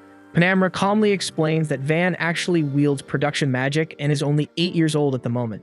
She then goes all in praising Van, describing how he arrived at the village only to find it under siege and how he drove off the bandits with just a small group of knights and adventurers backing him up. She also recounts how he used his production magic to rebuild the crumbling settlement into a full-fledged fortress before taking on a forest dragon and bringing it down himself. The king finds that story even harder to swallow, but Panamera presents a fang from the forest dragon as solid proof. She then invites King Dino to personally visit Van's domain, confident that once he sees it with his own eyes, he will have no choice but to elevate Van further and grant him additional land to govern. The king is intrigued by the proposal and ultimately bestows upon Van the title of Baron. Panamera then makes the announcement publicly to stir the crowd and spark talk about Van's accomplishments, curious to see how the ripple effects will unfold. Back in the settlement, Van redesigns the homes and constructs several new ones to make the place feel more established. He also erects 2 towering structures outside the perimeter, serving both as a symbol of a growing civilization and as watchtowers to monitor any approaching danger. Later, he chooses to eat lunch at the top of one of the towers with his companions, and afterward, they look down over the expanding town from above. Esparta then suggests that it is time to stop calling it a village and start referring to it as a town, proposing the name Van Town. Van gets irritated since he has no interest in turning his name into a label, but everyone else seems to love the idea. They then enjoy some cake baked by Tilly, made possible thanks to the ingredients now stocked in the store opened by the brothers. Right then, Kamsen spots a group gathered outside the gate, and Van heads over to see who has arrived this time. When he opens the gate, he finds a band of filthy and starving villagers asking for Cedo Village. Van turns to Esparta for clarification, and he explains that Cedo was the settlement's original name, even if it was never officially recognized.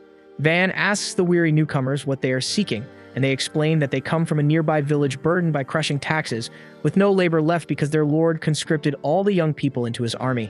They had heard rumors that this place had transformed rapidly and hoped to find some form of salvation here. Van realizes they are from Ferdinando County, with whom he shares strained relations. That makes him hesitate about taking them in as refugees, yet he cannot bring himself to turn away people in such desperate condition. After a brief moment of thought, he decides to welcome them into his settlement. He asks whether they would be willing to become his citizens instead, and their leader cautiously asks if he truly means to accept them, even though they have no money to contribute in taxes. Van reassures them that taxes are the last thing they need to worry about right now, promising to build homes for them and make sure they are properly fed. The villagers look around in disbelief, wondering if they somehow stumbled into heaven, and Van then asks how many people are left in their village. The leader answers that there are 300 in total, and Van immediately says he will dispatch adventurers to escort everyone safely here. The man's eyes well up at that, and he asks how they could ever repay such generosity. Van brushes it off modestly and mentions he will also send carriages to transport their belongings, but the leader explains that they own cows that can haul everything themselves. That catches Van's attention, and the leader adds that they have 10 cows thanks to the wide pasture lands near their village. Van lights up at the news because with cows they can establish a dairy in his town and finally enjoy a steady supply of milk and its many products. Not long after, Ortho and his companions guide the neighboring villagers toward Van's town, quietly questioning how this decision makes any sense. Pluriel snaps at them to quit complaining and concentrate on the job, so they spread out and begin reassuring the weary newcomers. Ortho walks beside an exhausted woman who admits she opposed moving somewhere even more remote than their old village. Ortho concedes her point about geography, then reassures her that the place they are heading to is nothing short of paradise. Before long, they reach the town where Van has arranged a barbecue to greet the drained and discouraged refugees. The newcomers can hardly believe they are being served such flavorful food and begin devouring the grilled meat with tears streaming down their faces. After eating, several of them approach Van to ask if there is work available because they want to earn their keep. Van quickly understands they fear being thrown out if they do not contribute, so he tells them they can help manage the shops he is establishing and assist with farming the land. The villagers say they know how to tend fields but have no experience running a business. Van assures them they can leave the complicated matters to educated individuals and simply handle what they are capable of. At that moment, the village chief steps forward to greet the guests and declares that Van has transformed their lives for the better, and now they want their new neighbors to share in that prosperity. The refugees are already deeply moved, yet Van still has one more surprise. He presents cake made with milk from their own cows. He tells the new residents that their future will only improve as he grows the settlement from a town into a city. And for the first time in a long while, everyone feels like they are finally living instead of merely scraping by. Life in Van Town has been steady and serene, and all the major construction efforts are finally complete. The streets are paved, the homes are restored, and the whole place looks sharper than ever. Because of that, Esparta decides it is the ideal moment for Van to get back to his lessons. He thinks Van has ignored his studies for far too long, but Van strongly disagrees. In his mind, he has earned a serious break after grinding so hard for the town. He wants space to unwind, breathe, and actually enjoy life a little. To him, cracking open books right now just feels plain wrong. Out of nowhere, Ortho and his crew suddenly appear. They look uneasy, and they rush to apologize to Van and explain that they accidentally uncovered the entrance to a dungeon near the village. This is exactly the kind of thing nobody wanted to deal with. Esparta immediately turns grave. If the dungeon entrance has truly been discovered, they have to inform the royal capital at once. It is critical information and cannot be brushed aside, so he proposes dispatching a messenger without delay. Van starts thinking it through carefully, and if word about the dungeon spreads, adventurers from all over the empire will flood into his town. The peaceful village will turn loud and overcrowded. Even worse, his father could catch wind of all the progress Van has made. If that happens, his father might reassign him to another village yet again. Ortho and his team feel ashamed for stumbling onto the dungeon, and they are afraid they have created a mess. Still, Van tells them not to carry the blame. Now that the dungeon has been revealed, there is no way to conceal it. Van remembers that Zara, the scout of Ortho's party, was the one who located the dungeon. For that reason, Van asks Zara to head to the royal capital and deliver the report. Ortho and the others admit Zara is the best fit for the task, but they still insist on accompanying him since he is their teammate. Van has another idea, and he instructs the rest of the group to remain near the dungeon and collect further details about it. He adds that there will be a gold reward for completing the job. The instant they hear about gold, their hesitation vanishes, and they cheerfully send Zara off by himself, wishing him a safe journey. Zara is also granted a personal reward from Van, a short blade forged from mithril. Mithril is an incredibly rare and costly metal, so the weapon is priceless. Zara accepts the assignment with pride. Now the others even regret not being chosen, but Zara refuses to trade places. With everything decided, they all move out toward their separate objectives, and Van wishes them success. As Zara rides through the wide plains toward the royal capital, he keeps glancing at his new mithril sword with admiration. Just then, he notices a carriage lying overturned. Surrounding it are several massive orcs, each standing close to 8 feet tall. Under normal circumstances, facing enemies like that alone would be risky, but with his new mithril blade in hand, he feels confident, and he rushes straight into the fight. The sword slices cleanly through the orcs, and before long he brings them all down with surprising ease. After the battle comes to a close, a young woman slowly steps out from where she had been concealed. She introduces herself as Flameria, and she looks genuinely impressed by Xara's ability and assumes he must be some well-known adventurer. Xara modestly explains that he is nothing more than a regular traveler who simply happened to pass through. Flameria expresses her gratitude for rescuing her, then mentions that she intends to make the long journey back to the royal capital on foot and begins to say her farewell. Xara stops her and tells her that he is also heading toward the royal capital. He offers to let her ride his horse so they can make the trip together. Flameria hesitates because she does not want to burden him any further, and she feels he has already done more than enough by saving her life. Still, Xara assures her that it truly is no inconvenience. Before she can protest again, he carefully lifts her onto the horse. Just before they set off, Xara asks where exactly she plans to go once they reach the royal capital. Flameria explains that her father had once held the title of Baron, but he was killed during a dispute. After his passing, their territory was seized by others, and with her home gone and her title stripped away, she has no option but to seek employment. So she is now traveling to the royal capital to work as a maid in a noble household. Xara listens closely, and once he understands her circumstances, he realizes that she now has the freedom to decide her own future. Then he makes an unexpected proposal. Rather than going to the royal capital to serve as a maid, she could move to Van Town instead. He explains that the town is expanding rapidly, and there are plenty of opportunities available, and he reassures her that it is secure and properly guarded. Flameria feels deeply moved by his generosity, and after taking a brief moment to think it over, she accepts. She thanks Xara earnestly and chooses to follow his advice. At the same time, back in town, Van is already making preparations for what lies ahead. With the dungeon newly uncovered, he knows that adventurers from all over will soon start pouring in, and the peaceful atmosphere will not last much longer. To handle what is coming, Van forms a strategy. He decides to construct an outpost near the dungeon entrance, and the purpose of this outpost is to regulate the movement of adventurers and maintain stability.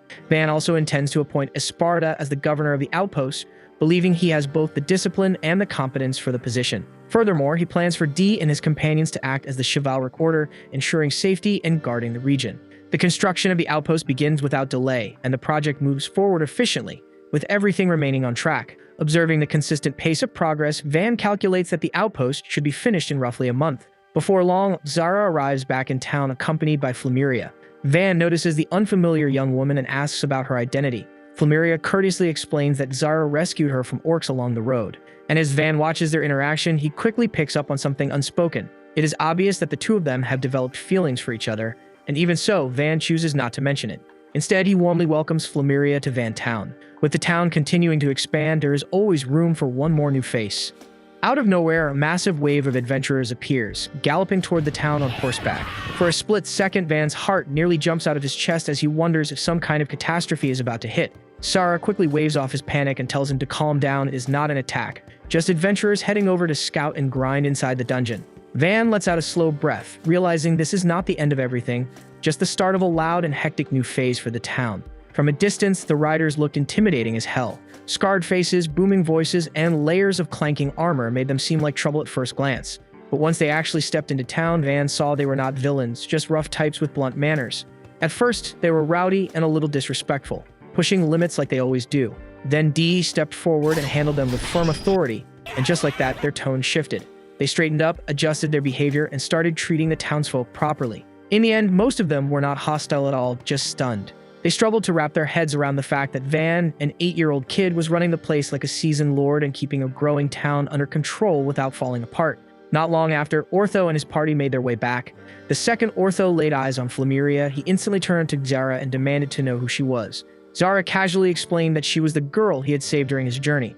Ortho glanced between them once, twice, and then it clicked. The vibe was obvious, feelings were written all over their faces, and to make it worse, Van had even offered to build them a house together. Completely broken, Ortho hit the floor and started banging it like he was trying to glitch the system, furious that Xara pulled a girlfriend while he was still farming loneliness. Setting that chaos aside, Van shifted his attention to Pluriel and asked for a status report on the dungeon's surroundings. Pluriel explained that surprisingly, the area near the entrance had very few monsters roaming around. She added that dungeon environments are usually brutal and unstable, which is why adventurers sometimes set up tiny camps nearby but almost never construct anything major. Still, Van's unique abilities changed the rules entirely, making large-scale building possible even in harsh conditions. It was clear Pluriel was leading up to something, and Van could already tell where this was going. And just as he expected, she asked for his assistance in developing the land around the dungeon. Van quickly reminded her that he has a strict curfew and cannot be out for too long, but Pluriel reassured him that she and the others would guard him the entire time and that the construction would be finished quickly. Van honestly drags his feet because he would much rather focus on expanding and polishing the main town than waste energy near the dungeon. Trying to dodge the responsibility, he throws out a list of absurd, over-the-top demands, presenting them as non-negotiable conditions before he would even consider helping. To his disbelief, Pluriel agrees to every single one without blinking, and she calmly announces that they can start first thing tomorrow. Van just stands there stunned, realizing his brilliant little escape plan blew up in his face. The following morning, Van climbs into a carriage and heads toward the dungeon, clearly not thrilled about it. The road is uneven and packed with ruts, so the constant jolting makes the entire ride miserable, and Kamsin soon turns pale from motion sickness.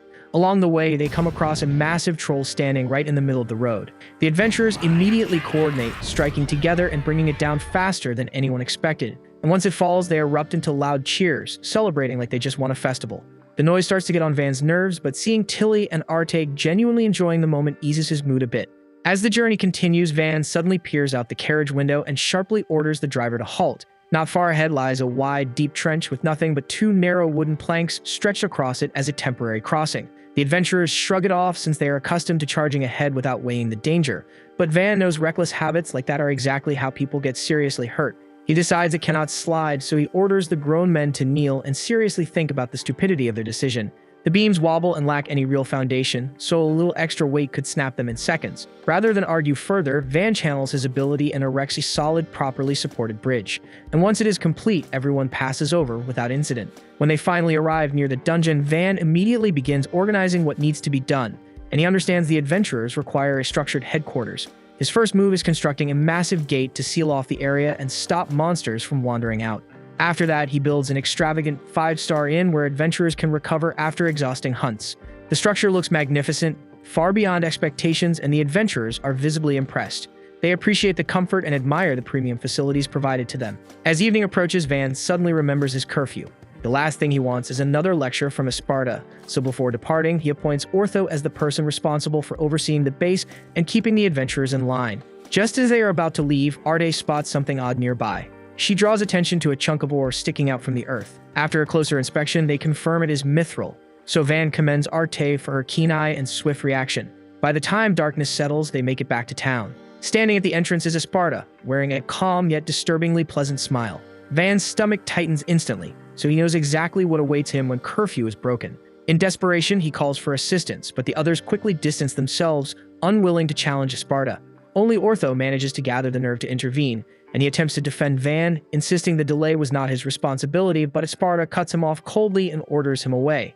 Then, without further discussion, Esparta seizes Van and pulls him back into town, leaving the rest standing there in tense, uncomfortable quiet.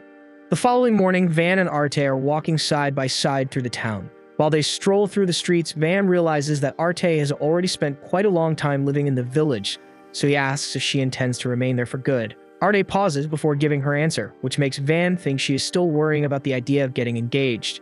Because of that, he tells her she should stop thinking about what others expect and instead focus on what she personally wants.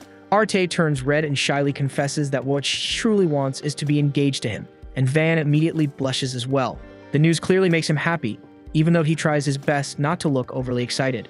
Afterward, Belle and Rango return from their trip to the royal capital. They report that they managed to officially set up their trading company, and they thank Van since they know none of it would have been possible without his help. After that, they hand him the promised payment of 30 platinum coins.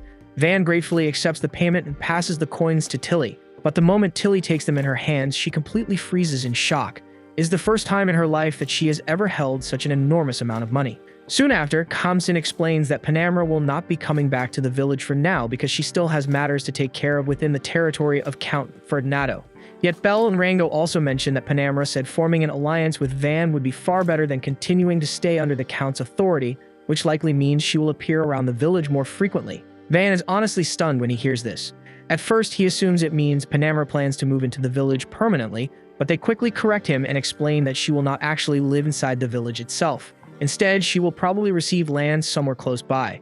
Van thinks about it for a moment and realizes it will probably happen sooner or later. Panamra has always been the kind of person who ends up getting exactly what she wants. Finally, Belle and Rango show Van a special item they brought back from the royal capital. At first, it just looks like a simple box, but once they open it, The box unfolds and changes shape into something resembling a mechanical crossbow, which immediately surprises Van. Apparently, this weapon represents the newest technology currently available, and it can fire as many as 10 shots in succession. Bell and Rango believe Van could use the design as inspiration to develop improved ballistas. Van becomes excited right away and begins imagining all the potential uses, and after carefully studying the mechanical crossbow for a while, he quickly recreates it using one of his cubes. However, after testing the replica, he soon notices that his copy is not perfectly accurate. Noticing that, Arte realizes that even someone like Van is not perfect. Even he can stumble and mess things up. Van lets out a quiet laugh and tells her that he actually fails at plenty of things. Aside from his production magic, there really is not much he thinks he is especially good at. Arte is caught off guard by that because she always believed Van was the kind of person who could handle everything flawlessly. Van then asks Arte about her magical aptitude, but the question makes her uneasy and she pauses before answering. Tilly notices the tension on her face and gently tells her that she does not need to say anything if she would rather keep it to herself. Van would never pressure her. Arte says it is alright and eventually admits that her aptitude lies in marionette magic. Van immediately understands the situation because marionette magic is often dismissed and looked down on, which explains why Arte felt embarrassed about it. Since Van has never actually seen marionette magic before, he asks her if she could show them how it works. Marionette magic mainly revolves around controlling puppets, so to make it easier for her, Van quickly creates a puppet from one of his blocks and asks Arte to demonstrate her capability. Arte channels her magic into the puppet and starts guiding its movements as if the figure had its own life. Van is instantly amazed by what he sees. Without thinking, he pulls Arte into a hug because he can already recognize the incredible potential hidden within her power. Tilly also notices how promising the ability is. Realizing that Arte can make puppets move with elegance and charm, she suggests putting together a small puppet show for the villagers. She believes the townspeople would love watching it, and she even adds that Van could craft another puppet using the mithril aura Arte discovered the other day. Even so, Arte still seems uncertain, and she quietly says that her magic was never meant to entertain people. Van calmly tells her that he once thought the same thing about his own power. His father even labeled him a failure simply because he possessed production magic. Yet that same production magic is what allowed him to help the village and bring joy to the people living there. At that moment, something finally clicks for Arte. Until now, she has always believed she was useless and had no worth. She truly thought she lacked any meaningful talent. But after realizing that Van once carried the same doubts and still managed to move past them, her perspective slowly begins to change. She tells herself that if Van could push through his insecurities and succeed, then she should be able to do it as well. And for the first time in her life, a faint spark of confidence begins to grow inside her. At night, the villagers gather in the town square. They quietly talk among themselves, puzzled about why they were summoned there in the first place. Nobody understands what is happening until Van steps forward and announces that Arte will be performing a show for everyone. A life-size puppet is then brought out and set in front of the crowd. Arte takes a slow breath and begins to channel her magic. Little by little, she makes the puppet bend forward in a bow, and the villagers instantly realize it's marionette magic. Some of them immediately recall that long ago, certain individuals once attempted to attack the royal family using this exact type of magic. Quiet whispers ripple through the crowd, and Arte hears them clearly, so she starts to think that the villagers are judging her and looking down on her. Van instantly notices the expression on her face, and he can tell that Arte is feeling extremely self-conscious. He understands that she is anxious about what people might think of her after the performance. She suddenly feels small and vulnerable, as if every person in the square is staring at her, ready to criticize her. For a brief second, the thought of running away crosses her mind, but instead of fleeing, Arte steadies her breathing, gathers her courage, and keeps going. She moves with careful grace, directing the puppet through a flowing dance. The puppet begins to appear almost alive as it mirrors her motions. The entire crowd watches without making a sound. The lifeless figure now moves with beauty and elegance, as though it carries a soul within it. Van once again realizes just how remarkable marionette magic truly is. It holds the ability to give motion and expression to objects that should never move at all. When the dance finally comes to an end, Arte slowly turns around to face the villagers, preparing herself for harsh criticism and cruel remarks. She expects rejection and anger because of the magic she revealed, but instead the villagers suddenly erupt into loud applause, and some of them even call out, asking her to perform once more. Van walks over to her and tells her that she succeeded, and the fear she had been carrying for so long finally fades away. Filled with emotion, Arte runs straight into his arms and thanks him. She tells him that he helped her realize something important, that the strength she needed was always inside her. She simply needed someone to help her recognize it. The following morning, Panamera heads back from the royal palace. After spending some time speaking with Arte and Van, she cannot hide her surprise. It is obvious that Arte has changed dramatically since the last time they met. There is a strong sense of confidence in her now, and it is obvious that Van has played a big role in her growth. Panamera asks Van what kind of trick he used to bring about such a change, and Van simply explains that Arte never lacked talent in the first place. What she lacked was faith in herself, and all he really did was help her realize just how extraordinary and powerful her magic actually is. Panamera is clearly impressed by his response, but she suddenly remembers the reason she came in the first place, so she quickly tells Van to kneel because His Majesty has arrived, and Van immediately drops to one knee without any hesitation. He is then introduced to Dino, the King of Scuderia, along with the King's Chancellor Aperta. King Dino informs Van that he has officially been granted the title of Baron, placing him among the lower ranks of the nobility. The king advises him to serve the nation with loyalty and to always act in the best interests of the country. Other than that, Dino mentions that he heard Van had discovered a dungeon somewhere in this region. He says that he will send people to investigate it later. Dino also heard that a forest dragon had been defeated here. Because of this, he personally came to confirm the story for himself. He asks Van to explain honestly and in detail what exactly happened. Van agrees, but he warns the king that the story may sound a little unusual. He worries that it might come across as unbelievable, so he asks Dino to keep an open mind while hearing it, and Dino has no issue with that and agrees. Van starts by explaining the village's offensive and defensive weapons. Aperta carefully studies the equipment, paying particular attention to the ballistas. He points out that while ballistas are useful for attacking enemies from long distances, they are not always practical for everyday use. Van does not fully agree with that assessment, and to demonstrate his point, he decides to show just how powerful the weapon really is. He orders Kamzin to fire one of the ballistas, and the moment it launches, it clearly reveals the incredible force behind the weapon. The king is visibly surprised because he never expected such destructive strength from something like that. What shocks Dino even more is when he learns that Van was the one who personally built every component used to create these weapons. He finds it hard to believe that a single person could design and construct all of this alone. To him, it almost sounds impossible. Van understands that his story might seem hard to believe, so he tells Dino that he will first explain how the ramparts around the village were constructed. Aperta assumes that it must have taken several years to complete such large defenses, but Van calmly explains that the entire structure was finished in no more than 4 months, and this revelation leaves both Dino and Aperta completely stunned. Afterward, Van guides them around the village, and as they stroll through the streets, the townspeople greet him with genuine warmth. Watching this, Dino comes to understand just how deep Van's bond with the villagers truly is. Dino is even more astonished when he spots a river teeming with apcalis. These creatures are incredibly scarce in the wild, and seeing so many gathered together in one place is an extraordinary sight. They press on with the tour, and Esparta shows how he shapes the land with earth magic to lay down a firm base for the wall. Then Van channels his production magic to transform that base into a sturdy rampart. The display leaves both Dino and Aperta utterly speechless. Not long after, Latavesta hears that the nation's king has arrived, so he steps forward to offer his respects. To commemorate their friendship, he presents a fragment of orichalcum. Everyone who lays eyes on it is stunned because this is no common ore. It is revered as the metal of the divinities. If it were forged into a blade, that sword alone would be valued at several hundred platinum coins. But without hesitation, Van uses his magic to forge a sword from the rare metal, but he swiftly tucks the completed blade behind his back since he does not want the king to realize how effortlessly he can accomplish something so remarkable. Panamera quietly urges him to speak truthfully, so Van chooses honesty. The king admires Van's straightforwardness and declares that he is prepared to offer any price for the weapon. Yet Van refuses payment. Instead, he requests the right to remain in the village permanently. He asks Dino to vow that, regardless of circumstances, he will never be reassigned elsewhere, and Dino acknowledges the sincerity of that wish.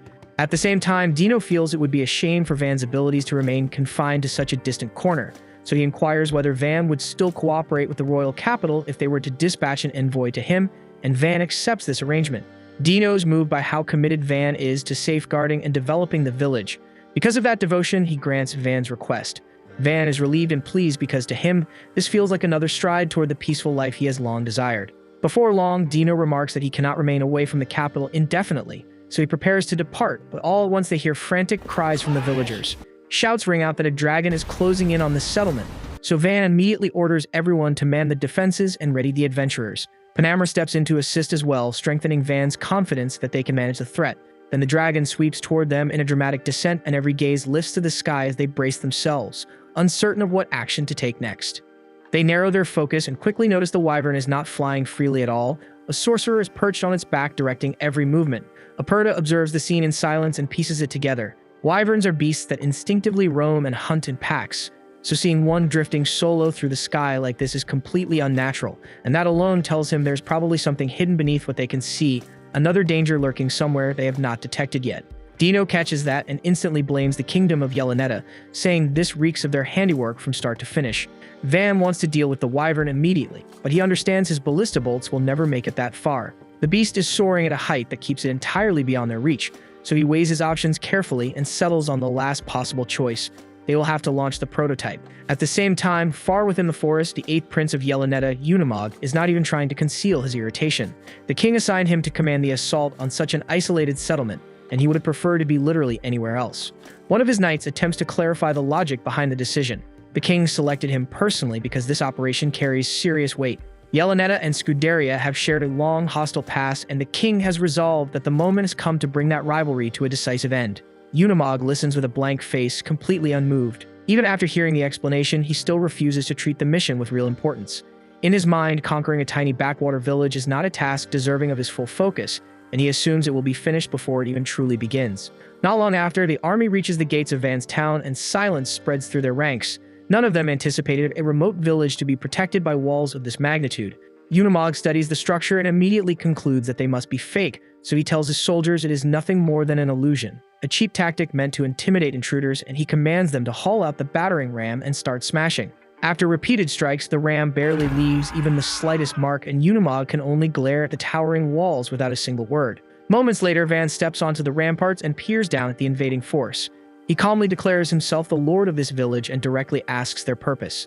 Unimog looks up, and his expression shifts in disbelief because he never imagined the ruler of this place would be a mere child. He forces himself past the shock and demands to know how fortifications like these could possibly have been constructed in such a location.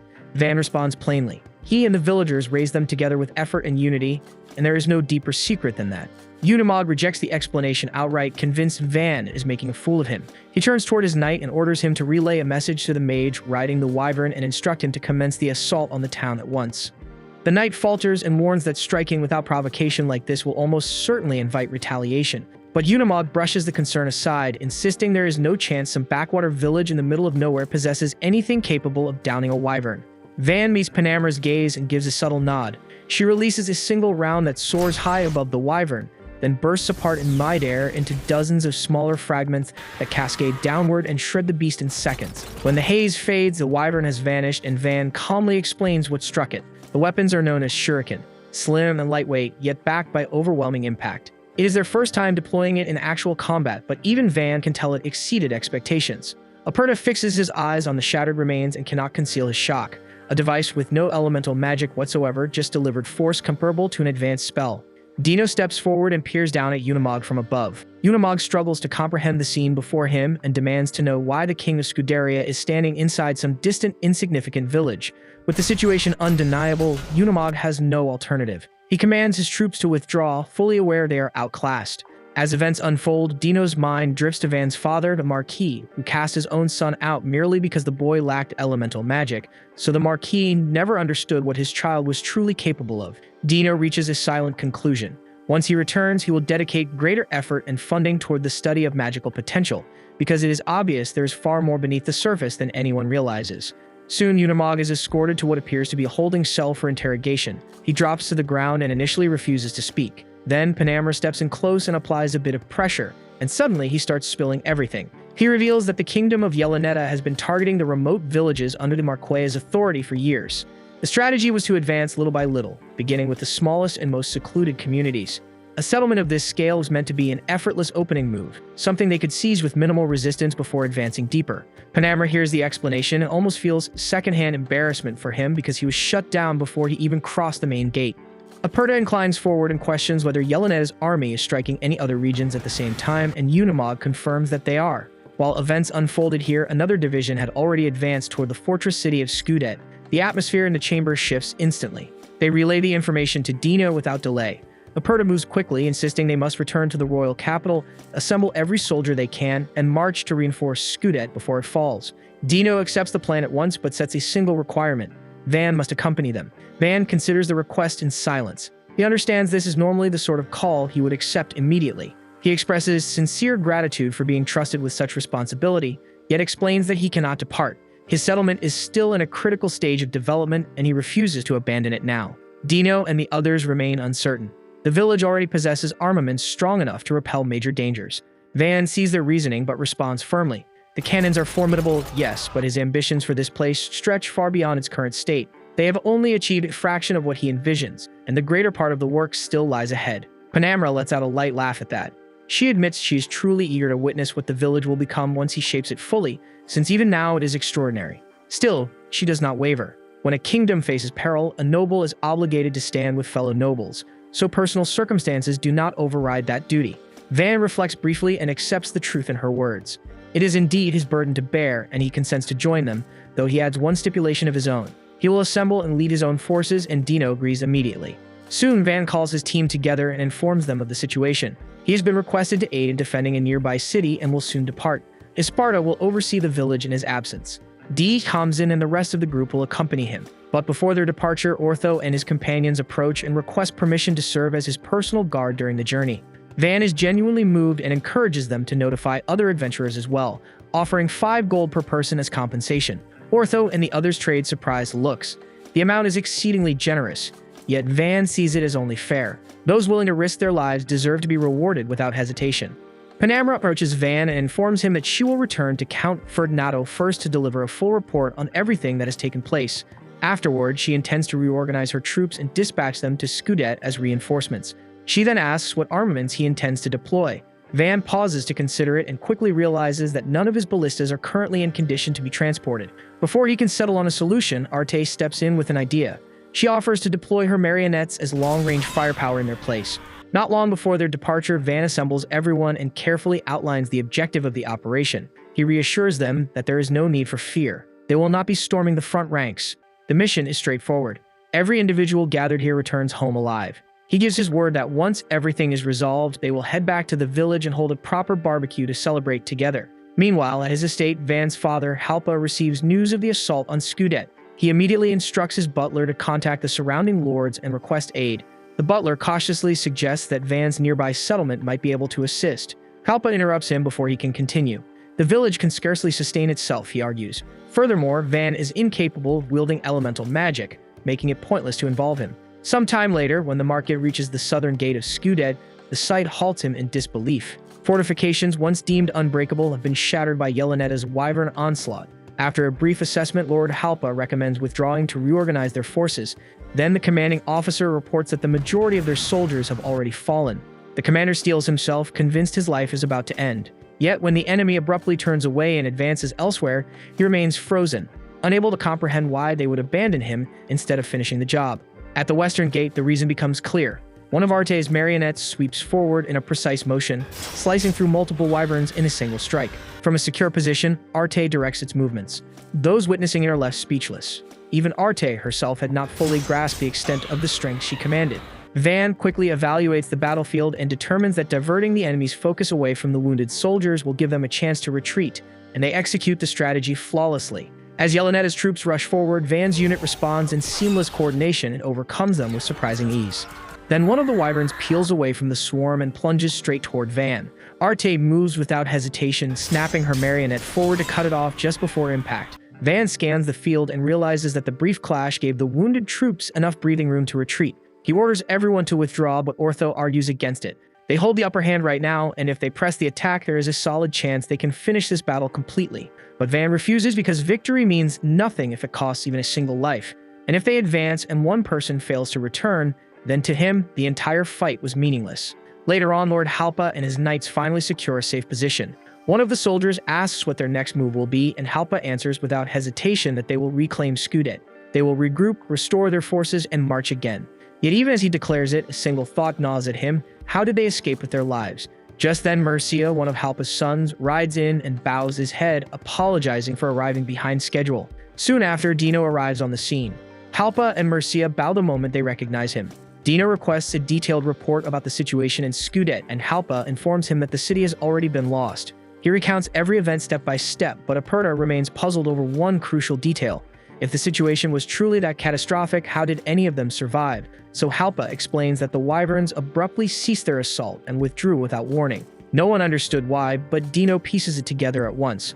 That was Van, and he tells Halpa and Murcia that they might not have heard, yet Van transformed that distant village he was assigned to into something extraordinary. He slew a dragon and was granted an official title, all at such a young age. Halpa stares in disbelief, and he can barely process it because Van does not even wield elemental magic. Dino lowers his gaze and notices Mercia's hand clenched tightly at his side. At first, he assumes it is envy. A younger brother receiving a title first would sting anyone, but then Mercia's expression collapses and tears stream down his face. He is not bitter at all. He tells them he has never been prouder of Van. That evening, Van and his companions gather around a campfire. Van explains that although they have satisfied their immediate obligations as nobles, they remain allies of Scudet and must continue offering assistance. Arte keeps her eyes fixed on the flames and confesses that this was her first true brush with war. It terrified her, and she never wants to face something like that again. Van looks at her and cannot stand seeing her shaken. He tells her he has a solution. He will construct a catapult. They will provide long-range support from afar, ensuring none of them ever has to stand on the front lines again, and Arte will not need to feel that fear anymore. Without wasting time, Van begins shaping materials with his production magic right there. Almost immediately, he encounters a setback. The catapults are far too massive to transport from their current location, which means he will have to construct them directly at the battlefield instead. This was the end of episode 10. Subscribe to not miss the next episode.